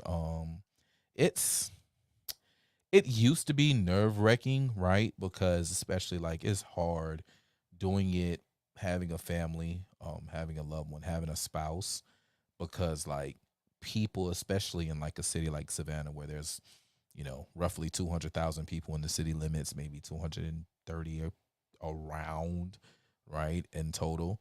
It's kind of small, and everybody knows everybody, especially, when you're somebody like me. Got family members here. People got family members, went to school here. It ain't nothing but, well, you're extremely active in your community. Right, You are active in your community. accessible, accessible. It definitely makes you move different. But in speaking the truth and standing 10 toes down, it's satisfying because, in a situation like we're in now, it's amazing the amount of people who are like circling back now and saying, "Hey man, you're right. Hey man, I'm sorry for the hell that I gave you. I'm sorry, I didn't see the way that you saw it at the time, and all you was doing is really putting us up on game."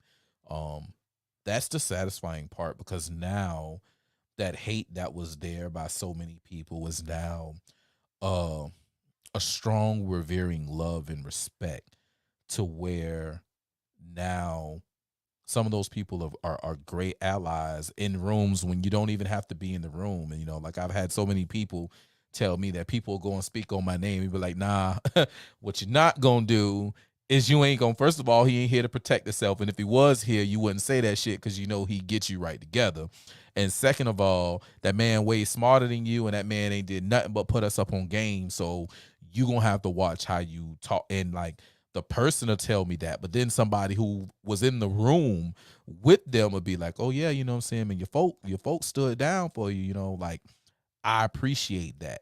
Because now people are starting to pay attention and realize what the game is, and they want to step. Those are soldiers who are willing to step to get us right, because I just want to present the proper information so that you can build accordingly, so that we can all build properly and sustain in this next level of life, you know what I'm saying, this next part of the journey that we're all, partaking on together, because we all have to ride down the street together. So since we all got to ride down the street together, we all got to respect the fact that the red light is the red light, because that means that the intersecting street is now green. And if you run that red light while that intersecting, street is green, you're going to hit somebody. And depending on the rate of speed that you going, you may end up killing whoever that you hit. And that could be a kid, that could be a mom on the way to get the kid, that could be a grandma. Like, you don't know who it is. So respect the boundaries of the light is red, don't run the light. Right. That's all I ask. And it's like, it's that simple on everything. Respect the boundaries that we set, because the boundaries are boundaries for a reason.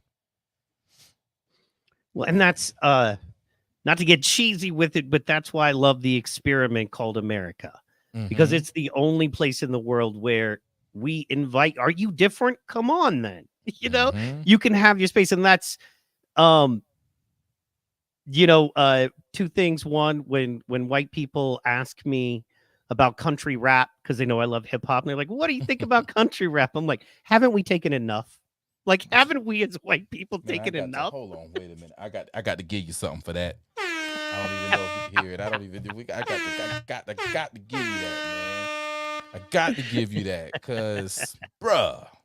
Come on. But let me get to my main point, which was, I say, and not in the way I say, leave black people alone. Coming from the state that Black Wall Street was in, and then you dig a little deeper and see there were several communities like that before. The government, literally the government, came in and destroyed them. And what people don't understand is that we are always in an interdependent economy. And the more independent you make an economy, the more interdependent it becomes. And the more, so, if there is a Black Wall Street, you're still going to want somebody to do your roads. You know what I mean? They come in and out of town. There's trade that you're going to want to do with surrounding folk. There is, amazing. I mean, come on, man. We're going to put on a mute. No one wants to hang out at the honky. Some people want to hang out at the honky tonk. I want to go where the good music is.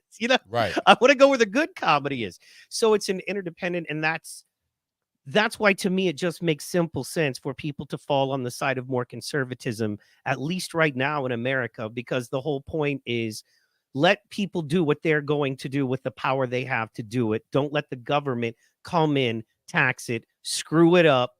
And then, because the thing is, the government never, it always becomes a mandate. It's never a good idea. It then becomes a mandate, because you can put a profit on a mandate. You can put a price on the law, right? Even Jesus said, I did not know I was breaking the law till I was aware of the law, and that's the the juke joint. Yes, LS. But that's the thing there, is that interdependence is secret, or excuse me, is the secret, and the key is to me in that if you allow people to build the way they want to build. Like, for instance, I get along better usually with people who grew up in a lower income class, right? I can hang around millionaires. I learned to speak by pronouncing the last consonant of every word I say. Because when you sit in a boardroom with millionaires, they're not impressed with how much Ebonics you can speak. They're not impressed with how many Eminem lyrics you know. Okay. They're not impressed with how fast you can switch out the word ninja when rapping your favorite song. They're not impressed with any of that. All right. They don't care. They want their bottom line. Exactly. They want their bottom line. So, well, they speak a language. They speak that language. Hello, Mike. Yeah. It's funny because even at my age, the other day, I was in a meeting with it was a real estate and a restaurant owner, and just do it. I do small business work. And I accidentally, tired late in the day, I accidentally said instead of I'm going to. Right. And it was like, yes, I'm going to call him and set it up. And I just slipped it. I was like, I'm going to call him. And they looked at me, and literally you saw them change like shock. I was like, I'm tired. I'm going to call him and make sure everything is done properly. Right. And I take it on the other side. I take it for speaking too properly. And I'm like, well, ain't that a motherfucker? You know what I mean? And then also, how easily infiltrated are you if all somebody needs to come up do is singing that whoop-de-whoop song? You know what frustrates me? I was watching Shadur Sanders, the Sanders boys. Yeah. They were born millionaires. They were born with servants. They were born with, I'm just ranting on it. But their latest Google commercial is like, yeah, you know what I'm saying? We should do this. I'm like, what, why? Dion, are you letting them? You know what I'm saying? Like, give them a higher, they're millionaire kids. So this is all a hustle to me. You know what I mean? You don't need it. Could be the hustle. It could be the hustle, or it could be that's just them. Like, I don't know. I'm not around. Like, they're regular people. Like, you got certain rich folk who will let that like dictate them. And then you have other rich folk who are like, I just got money because I'm good at what I'm do. But, But the Sanders boys got money because they were born. But their dad, you know what I'm saying, was good at that. And that didn't make any difference. I guess their dad that was good at what he did. And he's a country boy. He is a country boy at the end of the day. So if he's, raising his kids as country boys and they're shooting squirrels and, being good at football, which is where their money comes from, being marketable and being good at football. And these boys are, arguably good at playing football. So because they're good at playing football and they come from a dad, like, they're literal jock sons. You know what I'm saying? And I got nothing against that. But they grew up. Okay, now they're going to Colorado University, but they went to private schools their whole life. Mm-hmm. They did not hang around a lot of inner city kids. They had servants and people to clean their house and their pool their whole life. To me, it's like the movie Idiocracy. You remember that movie? And if you've never seen it, I highly recommend it.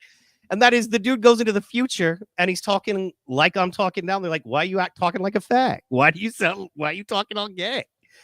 And it was because, it literally, like, the voiceover was like, it had become grunts, you know what I mean? Right. Urban sounds, right. And the latest rapper communication, like whatever the latest rapper was saying.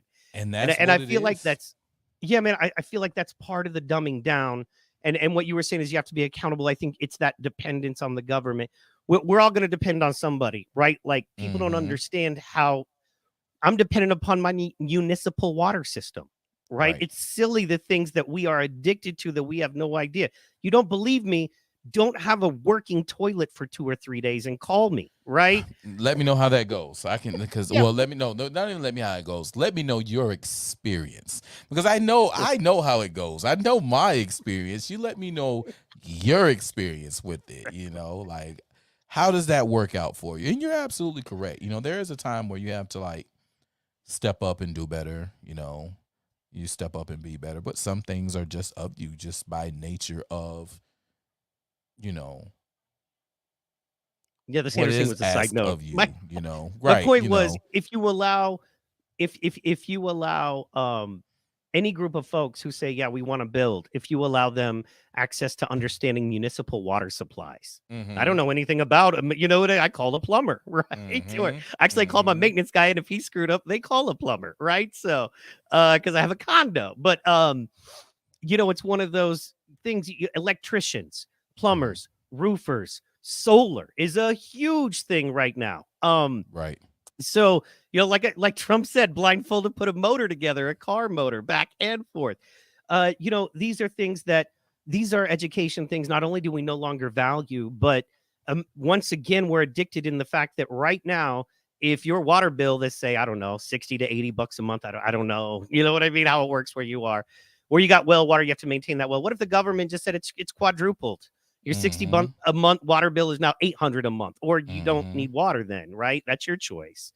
And it's all of those things that I think, once again, that's how they're going to issue in CBDC, is Right. that, we don't take money for you. I was telling a friend this, one of those country dudes, it's like, we'll have a riot right away. It'll be a war, son.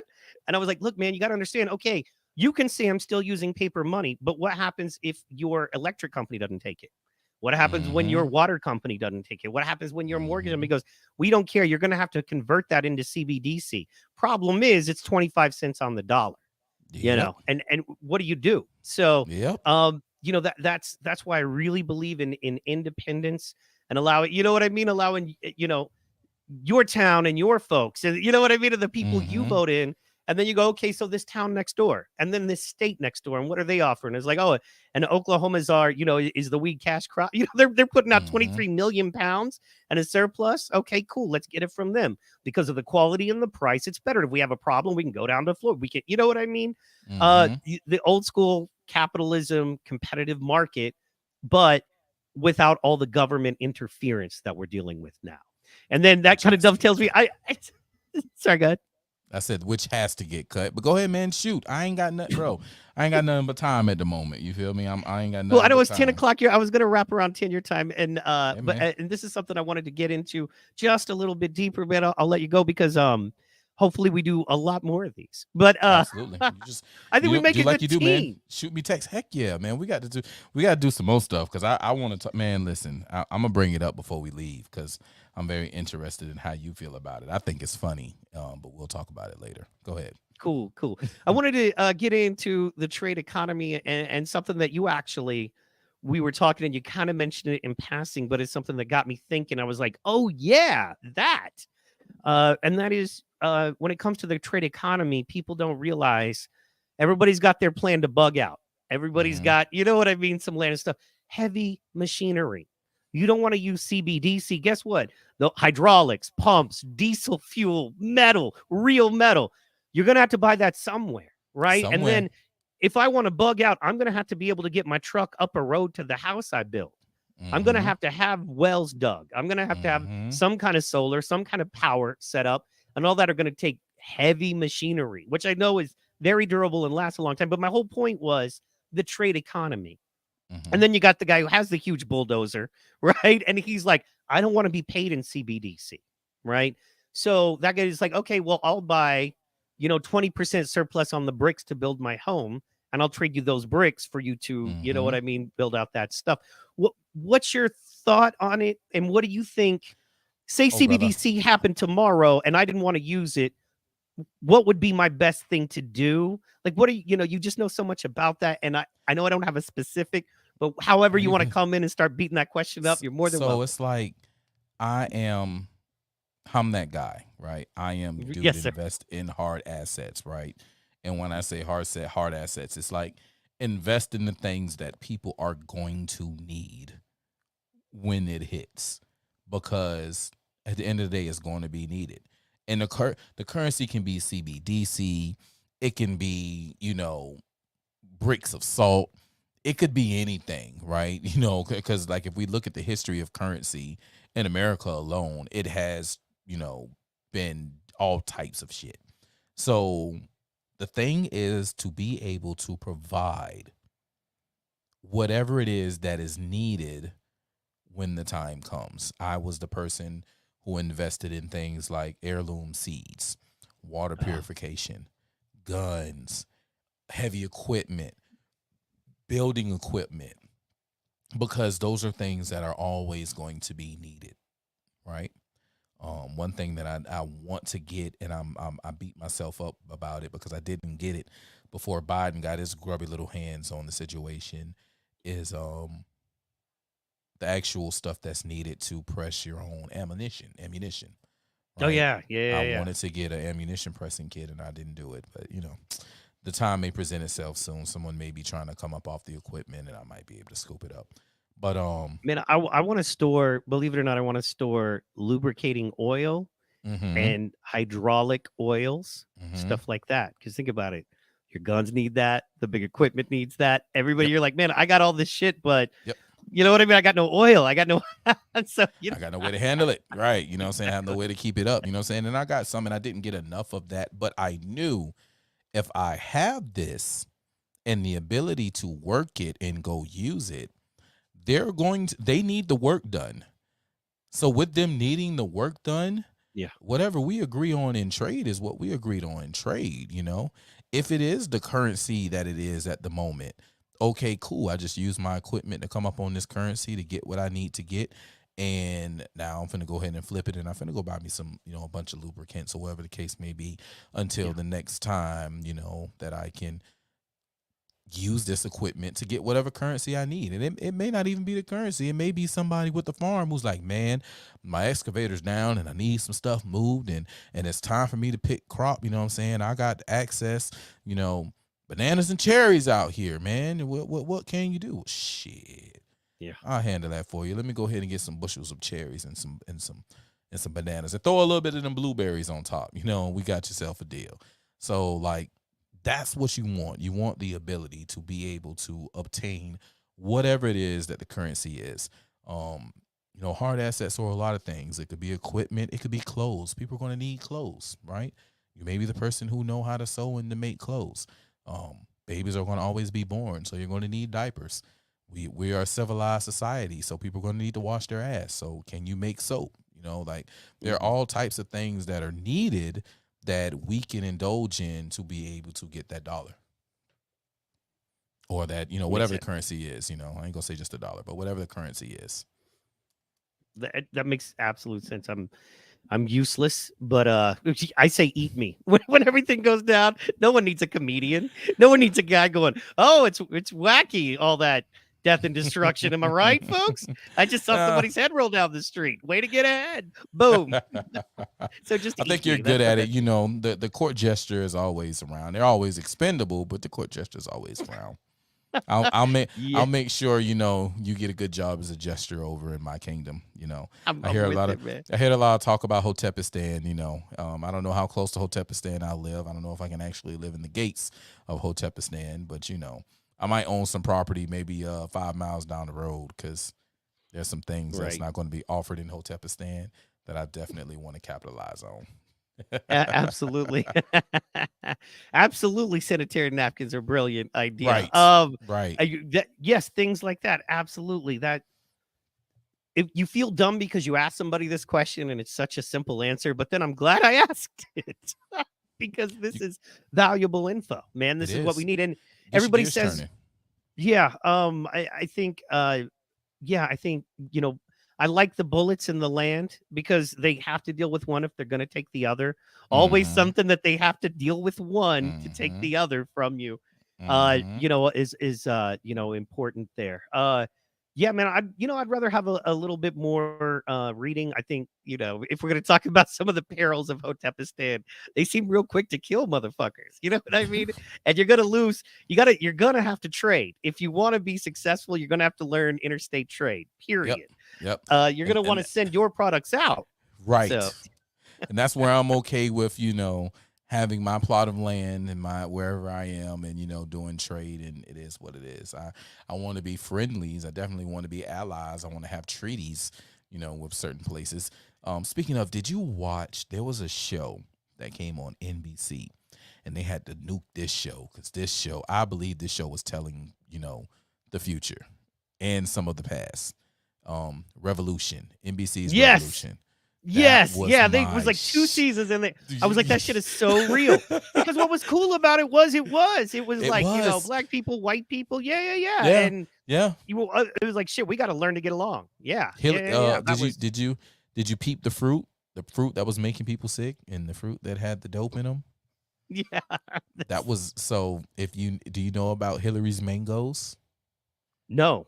Oh I man, you should take a trip down that rabbit hole. If you have access to WikiLeaks, just go on her emails and look up her mangoes.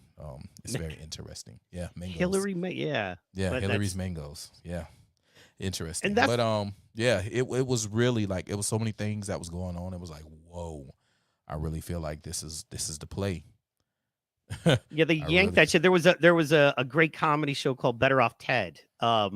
A friend of mine, he shout out to Adam Yenzer. He was actually a writer on the Ellen Show for 10 years, like one of the head writers. And what's crazy is he's like a Wesleyan Christian. He is super conservative, and he was a writer for 10 years on her show. So, but her wife starred in a show called Better Off Ted.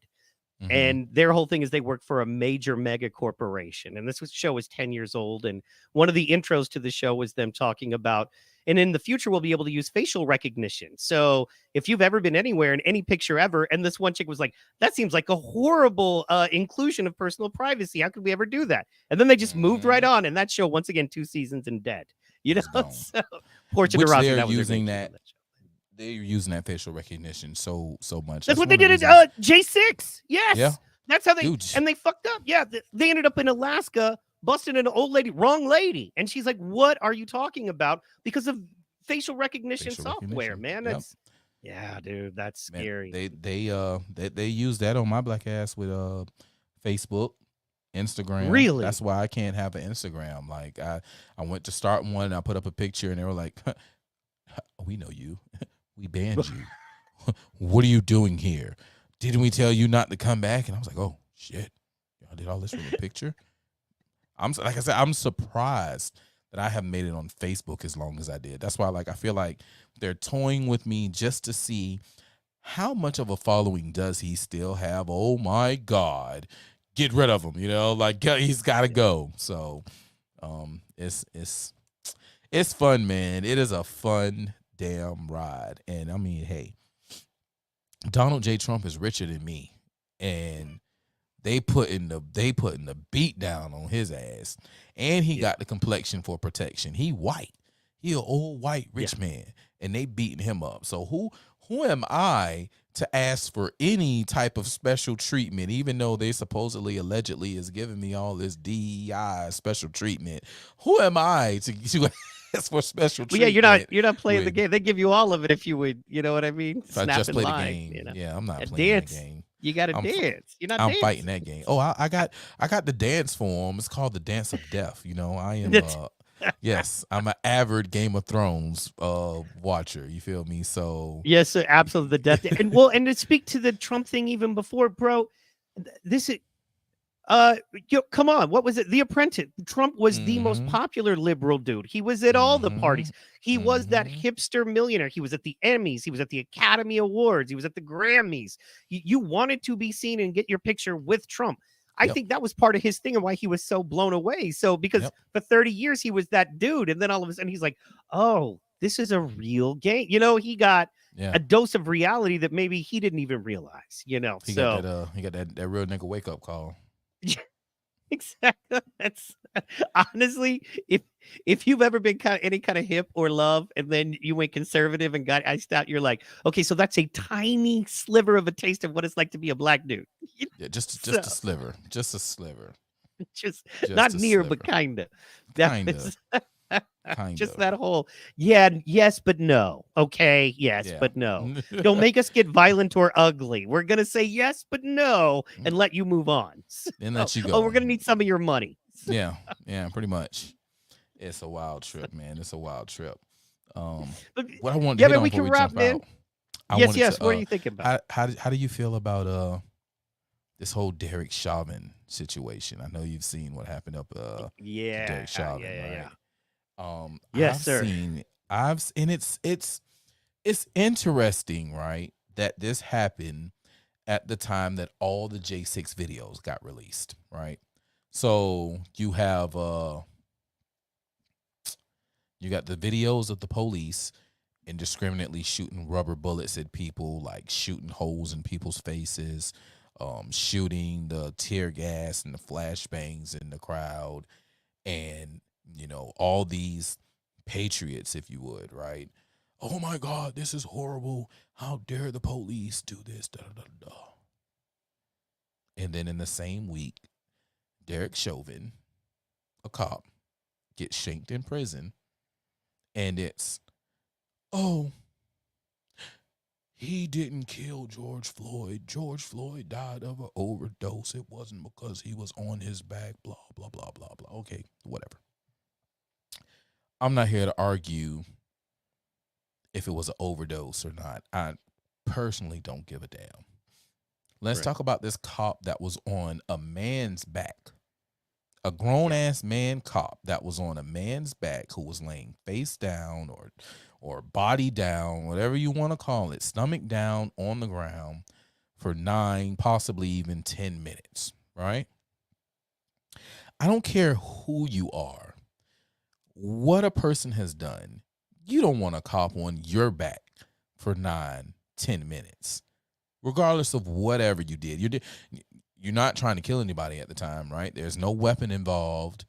There's nothing with you hurting anyone involved. You're not a threat to anybody, right? You're in cuffs. You shouldn't take up for a cop that's on, because it could easily be you that cop has face down with you on their back.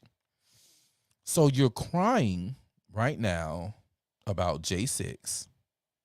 And then you're poking your finger in the eye or your eye or whoever's eye, digging your nose, whatever you want, at the people when it comes to the whole George Floyd situation. You can't praise the cops and yell that the cops is dirty at the same time without addressing that, hey, this could be a dirty cop situation. The same vigor and attitude that this cop gave to George Floyd is the same vigor and attitude that the cops gave to you as J6ers who believe that the shit was stolen. Call it all out. But these conservatives, these Republicans, if you would, they just stuck on stupid and just can't get it. So, like, have you seen much of their stuck on stupidness on your side when it came to... I have. Sorry about that. I have, and okay, so there's like, this is a 7-layer here. This is like a burrito from Taco Bell. There's so many layers. I'll just start at the beginning of how it works in my brain here. Okay, so first things first, Derek Chauvin was wrong and used excessive force. Now, if you watch the whole video, George Floyd was freaking out. He begged to be taken out of the car a ton of times. I can't breathe. He did that. Now, if you look, and I've dug into this, the hold he was doing is permitted and taught. In fact, I just watched the documentary on that. So was what he was doing wrong? Yes. Physically and morally, absolutely. Was it taught to him in what he was doing taught to him by the police? And did they lie on the stand and say he was not taught that? Absolutely, yes, as well. Okay, so we're dealing with that. Now, here's my moral opinion, moral take on it. Okay, if you decide to be a cop, you decide to be a cop, right? In the same way that if I decide to hook up with the Crips and I never shoot anybody, but I carry a gun and I'm in shootouts and I get shot, or somebody gets shot and I'm holding my gun when they get shot, I fire a couple and I get accessory to murder, I go to prison, I chose to be there, right? And cops get a lot of love in our society still. I mean, I know, think about it. It's and no hate to any police officer or anyone for that matter, right? But that's what you signed up for, man. You signed up for, if you make that mistake, you are responsible for fatal mistakes. And if you make that fatal mistake as a cop, the problem is a lot of times you got to go to prison. And even if you were accessory to murder, more so, which I honestly feel like murder 2 would be more proper for this situation other than murder 1. It wasn't a premeditated thing. I don't think he meant to kill him. I really don't. I don't think he was like, I'm going to kill this dude. But I think he was wrong and he did kill him, by using illegal tactics. So I don't believe murder 1 was right. I do believe murder 2 what should be better. Now, here's the thing. This shit happens all day, every day in America. All day, every day in America. Right? All day, every day in America. And the fact that we're not addressing it on that level, right? And they want us to get into the weeds of one situation. And was there a dude that was high on drugs that was freaking out? Yes. Is any human being that's high on fentanyl dealing with a higher probability of death? Yes. I personally know people that have died on fent, thought they were getting, cocaine, or thought they were getting something else and they got fent and died. And that's exactly how you die. Fent suffocates you. It makes your heart, lungs, and your bronchial tubes swell, cuts off any ability for air to get in. Now, if they would have let him out of the car and said he's no flight risk because he's on foot, and even if he runs down the street, he's not going to run 20 miles. He's not going to go hide, right? So let's figure out a way to get him safe. Let's call the EMT, right? Because he was there a long time. They could have called an EMT as soon as he said, let me out of the car, I can't breathe. They should have been on with an EMT. He should have never put his foot on his neck. Okay, never. So boom, wrong. Was it premeditated murder? No. Was it murder? Yes, but I believe it was murder 2, not murder 1.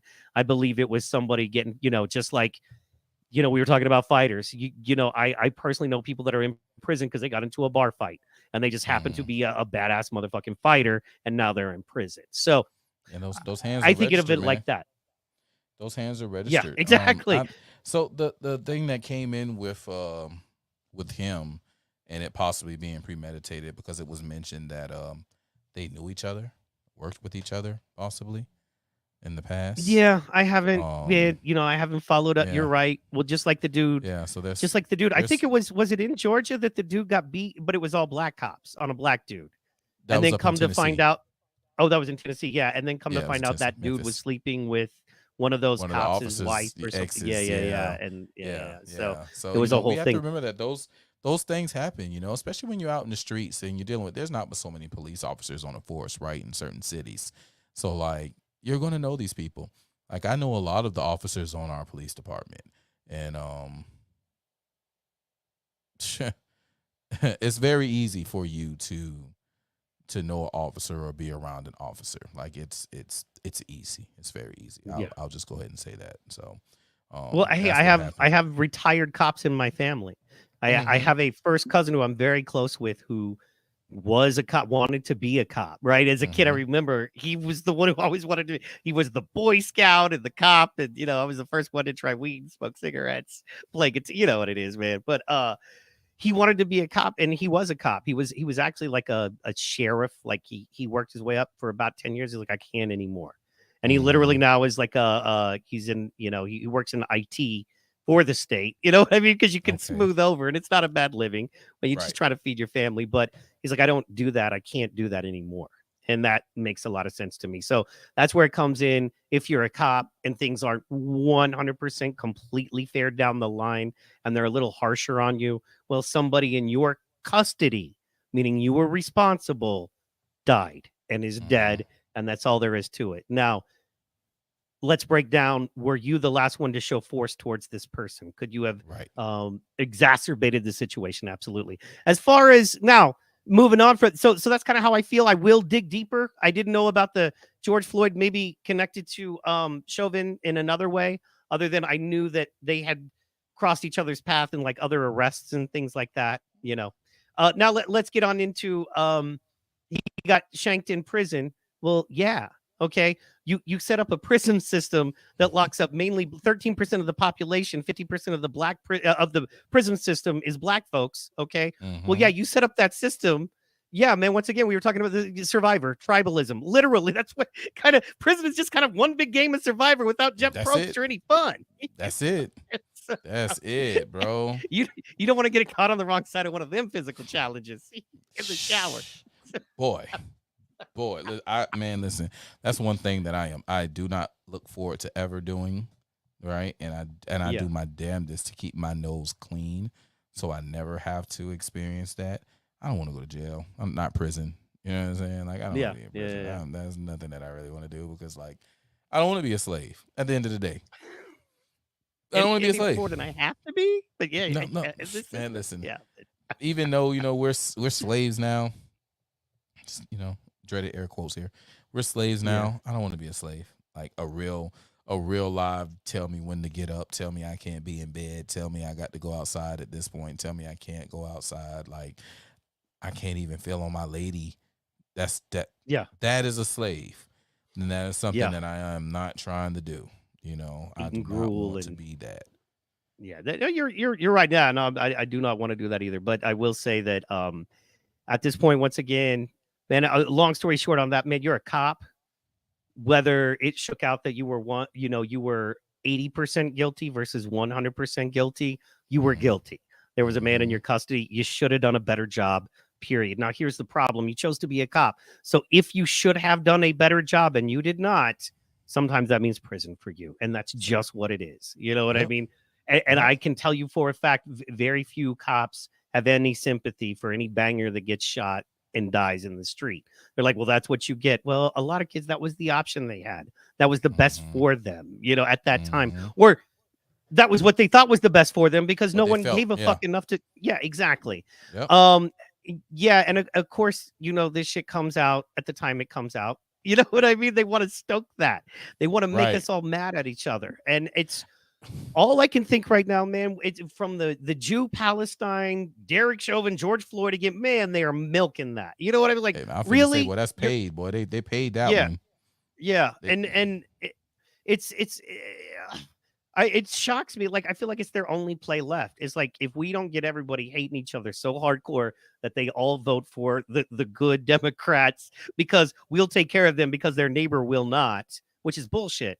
You know, but that's it to me. That's it. And it's really frustrating because it's not how the world is, man. You know what? It's just really not. Not at all. Okay, so here's the thing about being in Oklahoma. I didn't realize living in other places. Other places are way more segregated, right? So the northeast side of Oklahoma City is the quote unquote black side of town. It's no big deal. You go to Bobo's Chicken if you want good chicken. You know what I mean? It was never you stay away. Y'all got Bobo's Chicken? Yeah, look up Bobo's Chicken. Yeah, we got Bobo's Seafood. Okay, fair enough. But it's real one of those stories. Yeah, and then Southside is Mexican. You know what I mean? You go to Morello's grocery store to get the good meat because their butcher shop is best in town. So we're real lucky in that. I think in that I grew up so integrated. It wasn't until I went to California, and then Hawaii and Washington State. I was like, it's.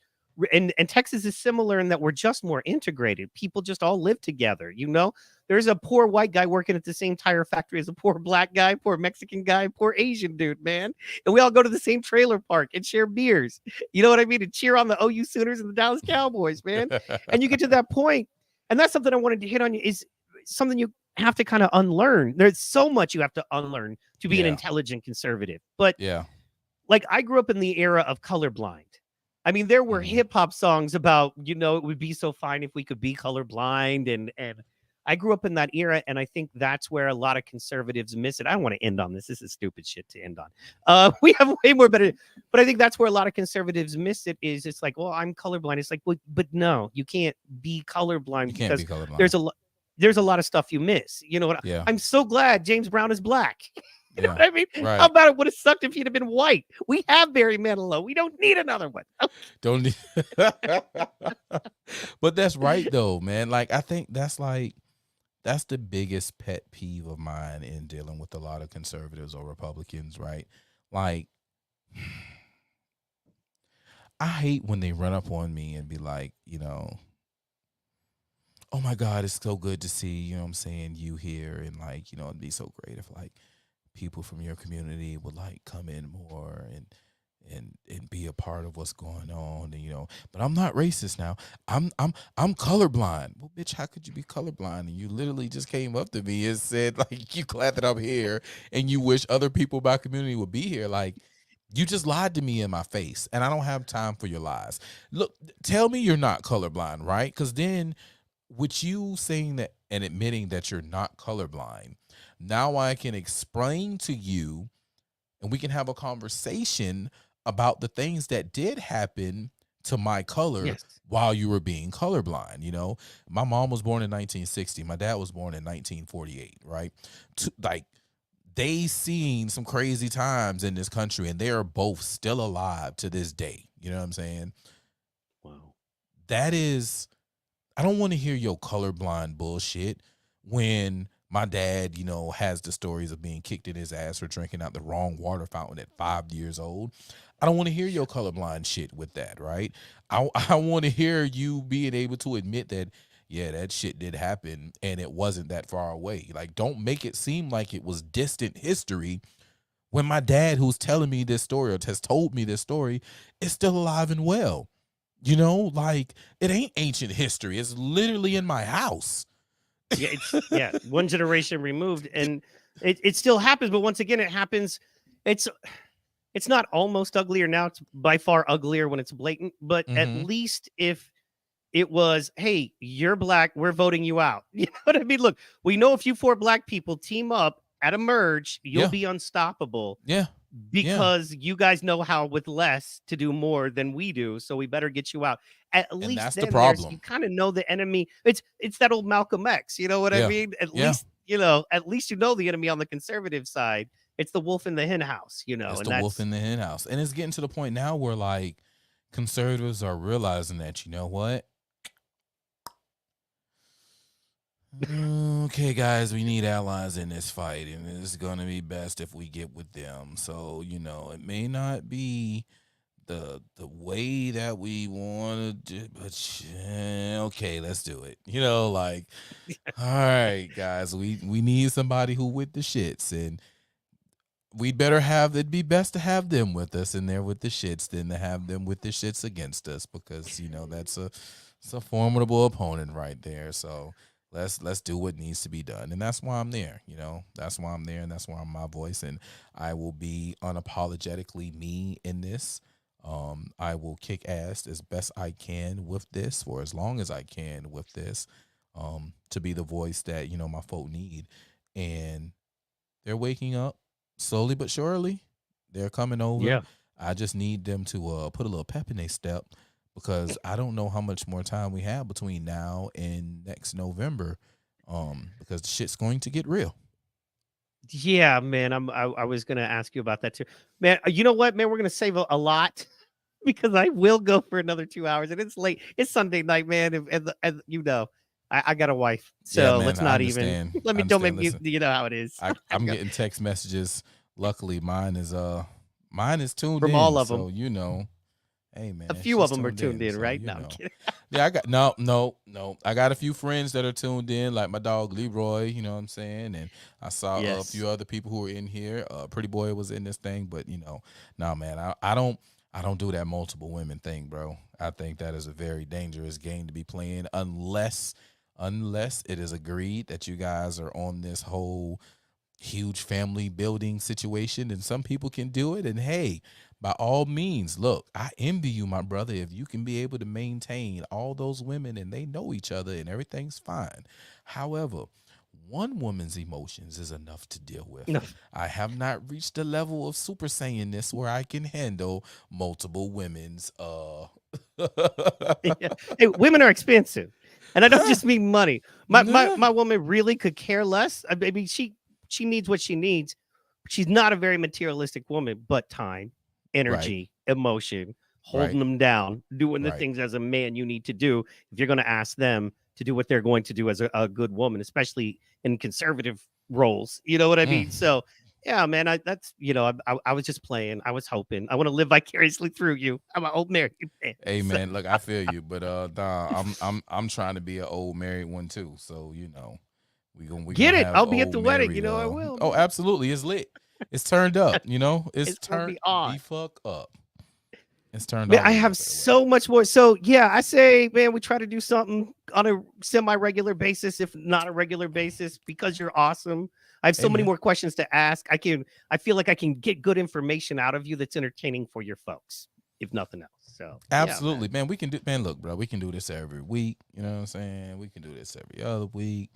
I don't really just hit me with a message. Hey, pro, you trying to go? And I can hit you with the yeah, or the no. Like it's either All right, or. man. Like I'm good for the go. Just give me shit. I need like 3 hours. Just give me a 3 hour. Give me a Word. 3 hour window, and I make it happen if I Well, I can. want to, yeah, because I think I want to kind of create our own thing. I want to, because I have it, but since I own it, I can say it. No one can take it. But I want to call it the Rumble on Rumble, where Okay.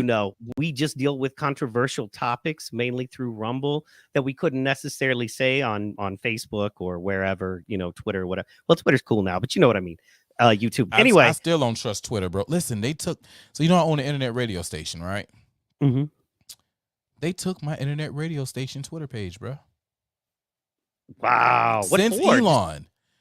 Huh. So they have a feature with my radio provider, and Twitter has a feature where they live tweet the song that is being played. And all I did was use the feature. That's all my Twitter page did. Every now and then I'll drop a post or something, as far as being a radio station. But the main thing, all it did was live tweet whatever song's being played. They said it was spam because I was live tweeting. And it's your feature. Did you try to talk back to him? Yeah, man. You already know. They ain't paying me no attention. They ain't paying me no attention. So it's like, it's all good. I can't stream live to my personal page, that has, my 6,000 followers or whatever. The largest one I have is my personal Facebook page. They won't let me go live on it for some reason. I can go on PRO2KALL, I can, but they will not let me go live on it. So, and it's like it gets caught in this loop, and then you ask a question, then it takes you to a meta page, and then there's this other loop, and there's nobody to even ask anything. It's just, sorry, this weird feature don't work for you. Shut up. Bye. Right. Bye. Get out my face. Get out my face. Your message is not getting out to the masses. Get out my face. And it's like, all right. So, I just use it for like little promo, man, and my fam and friends that do follow. And I just do my best to push them to the Rumble page, yes, please guys, subscribe to our Rumbles. Like Rumble. I know his is that's your Rumbles PT Pod, right? That's PT Pod on Rumble. Pod, simple PT and then, Pod. And then it's Protocol on Rumble too. Like y'all see the names at the bottom of the screen. Go subscribe to our Rumble pages. If you don't have a Rumble, message me. I'll get you a link to Rumble. Message Bros. He'll get you a link to Rumble. Just come over there with us. We have to. Early in the show, we talked about other economies and building a side economy. This is it. This is that parallel economy. Like, this is the future. This is streaming future. Rumble. Yes. Rumble is streaming future. So subscribe and we're winning. to us over there. We are. You are going to be such a key voice in the revolution, man. We're like, this is why nobody watches CNN anymore. And right. Like, yeah, people like you, man. We're gonna signal boost you, and you have so much to help us to teach. You know what I mean? That's why I was so excited to talk to you, because I like just learning things from folks who are cool and down. And you're never going to treat me like I'm stupid for not knowing or saying the wrong thing. You're going to be patient and understand I have a strong desire and my heart is in the right place. It's just that, through years of propaganda, bullshit, and low IQ, I'm doing my best. So anyway, is there anything you want to leave the folks with, my brother? Yeah. Y'all just stay up, keep learning every day, as we were just saying. Progress. Always progress. Find something that you didn't know and learn more about it. Chase your dreams no matter what they are. Doesn't matter, the time limit that you may set on or whatever. Just stay focused on it and go after it. It can happen and it will happen, but you got to be persistent in it. And You have to believe. You have to have that faith. As long as you move on that faith and that belief, you'll be all right. And you're more than enough. You're not man. enough. You're more than baby enough. steps. Yeah, you are more than baby steps. I heard you. I thought you were brilliant and a genius. And here I am just talking to you like we're homies. And that's what I'm saying. You the homie, bro. You the homie, bro. You text me. You. You feel me? If you We fam. if you're able we to fam. text, if you able to text me, bro, you are fam, bro. You was the homie. Absolutely. Yeah, that's the thing. Very few people have my number. You know? Right. I don't want people having my number. That's personal. Happens. But yeah, we will do this again. As of right now, we're talking next Sunday. I'm gonna throw some branding ideas and some graphics and stuff at you this week. Let me know what you like, and we'll go from there. So thumbs up, thumbs down, man. Let's do it, man. This is not a business, man. It's a business, man. So we're gonna handle this business. And I'm not a Jay-Z fan, but I just love that. I love that thing. bar. Yeah, I love that. That's bar. fair. All right, thank you guys so much. Is there anything else for me you need? What? Nah, man. Just make sure you in the building. But I mean, I'm saying this. You're always in the building. But follow Mike, right? Follow my dog on all the platforms, and then also follow his lead and be in the building for Friday Night Flights every Friday night at 8:00. Rumble, Facebook, YouTube, and on recradiosav.com. That's RECRADIOSAV.com. We're transitioning off of Facebook, people, because Facebook is Facebook. Zuck, but you're putting the screws to us, so we got to let him go. It's been real, Zuck. We're taking everybody and we're leaving. Zuck, you suck, and I don't give a fuck. We out of here. Out of here. And with that, thank you guys so much. This has been a true privilege and honor. God is good. You're amazing, and we will see y'all next week. All right, bye-bye. And Friday Night Flights every Friday night, y'all. All right, bye.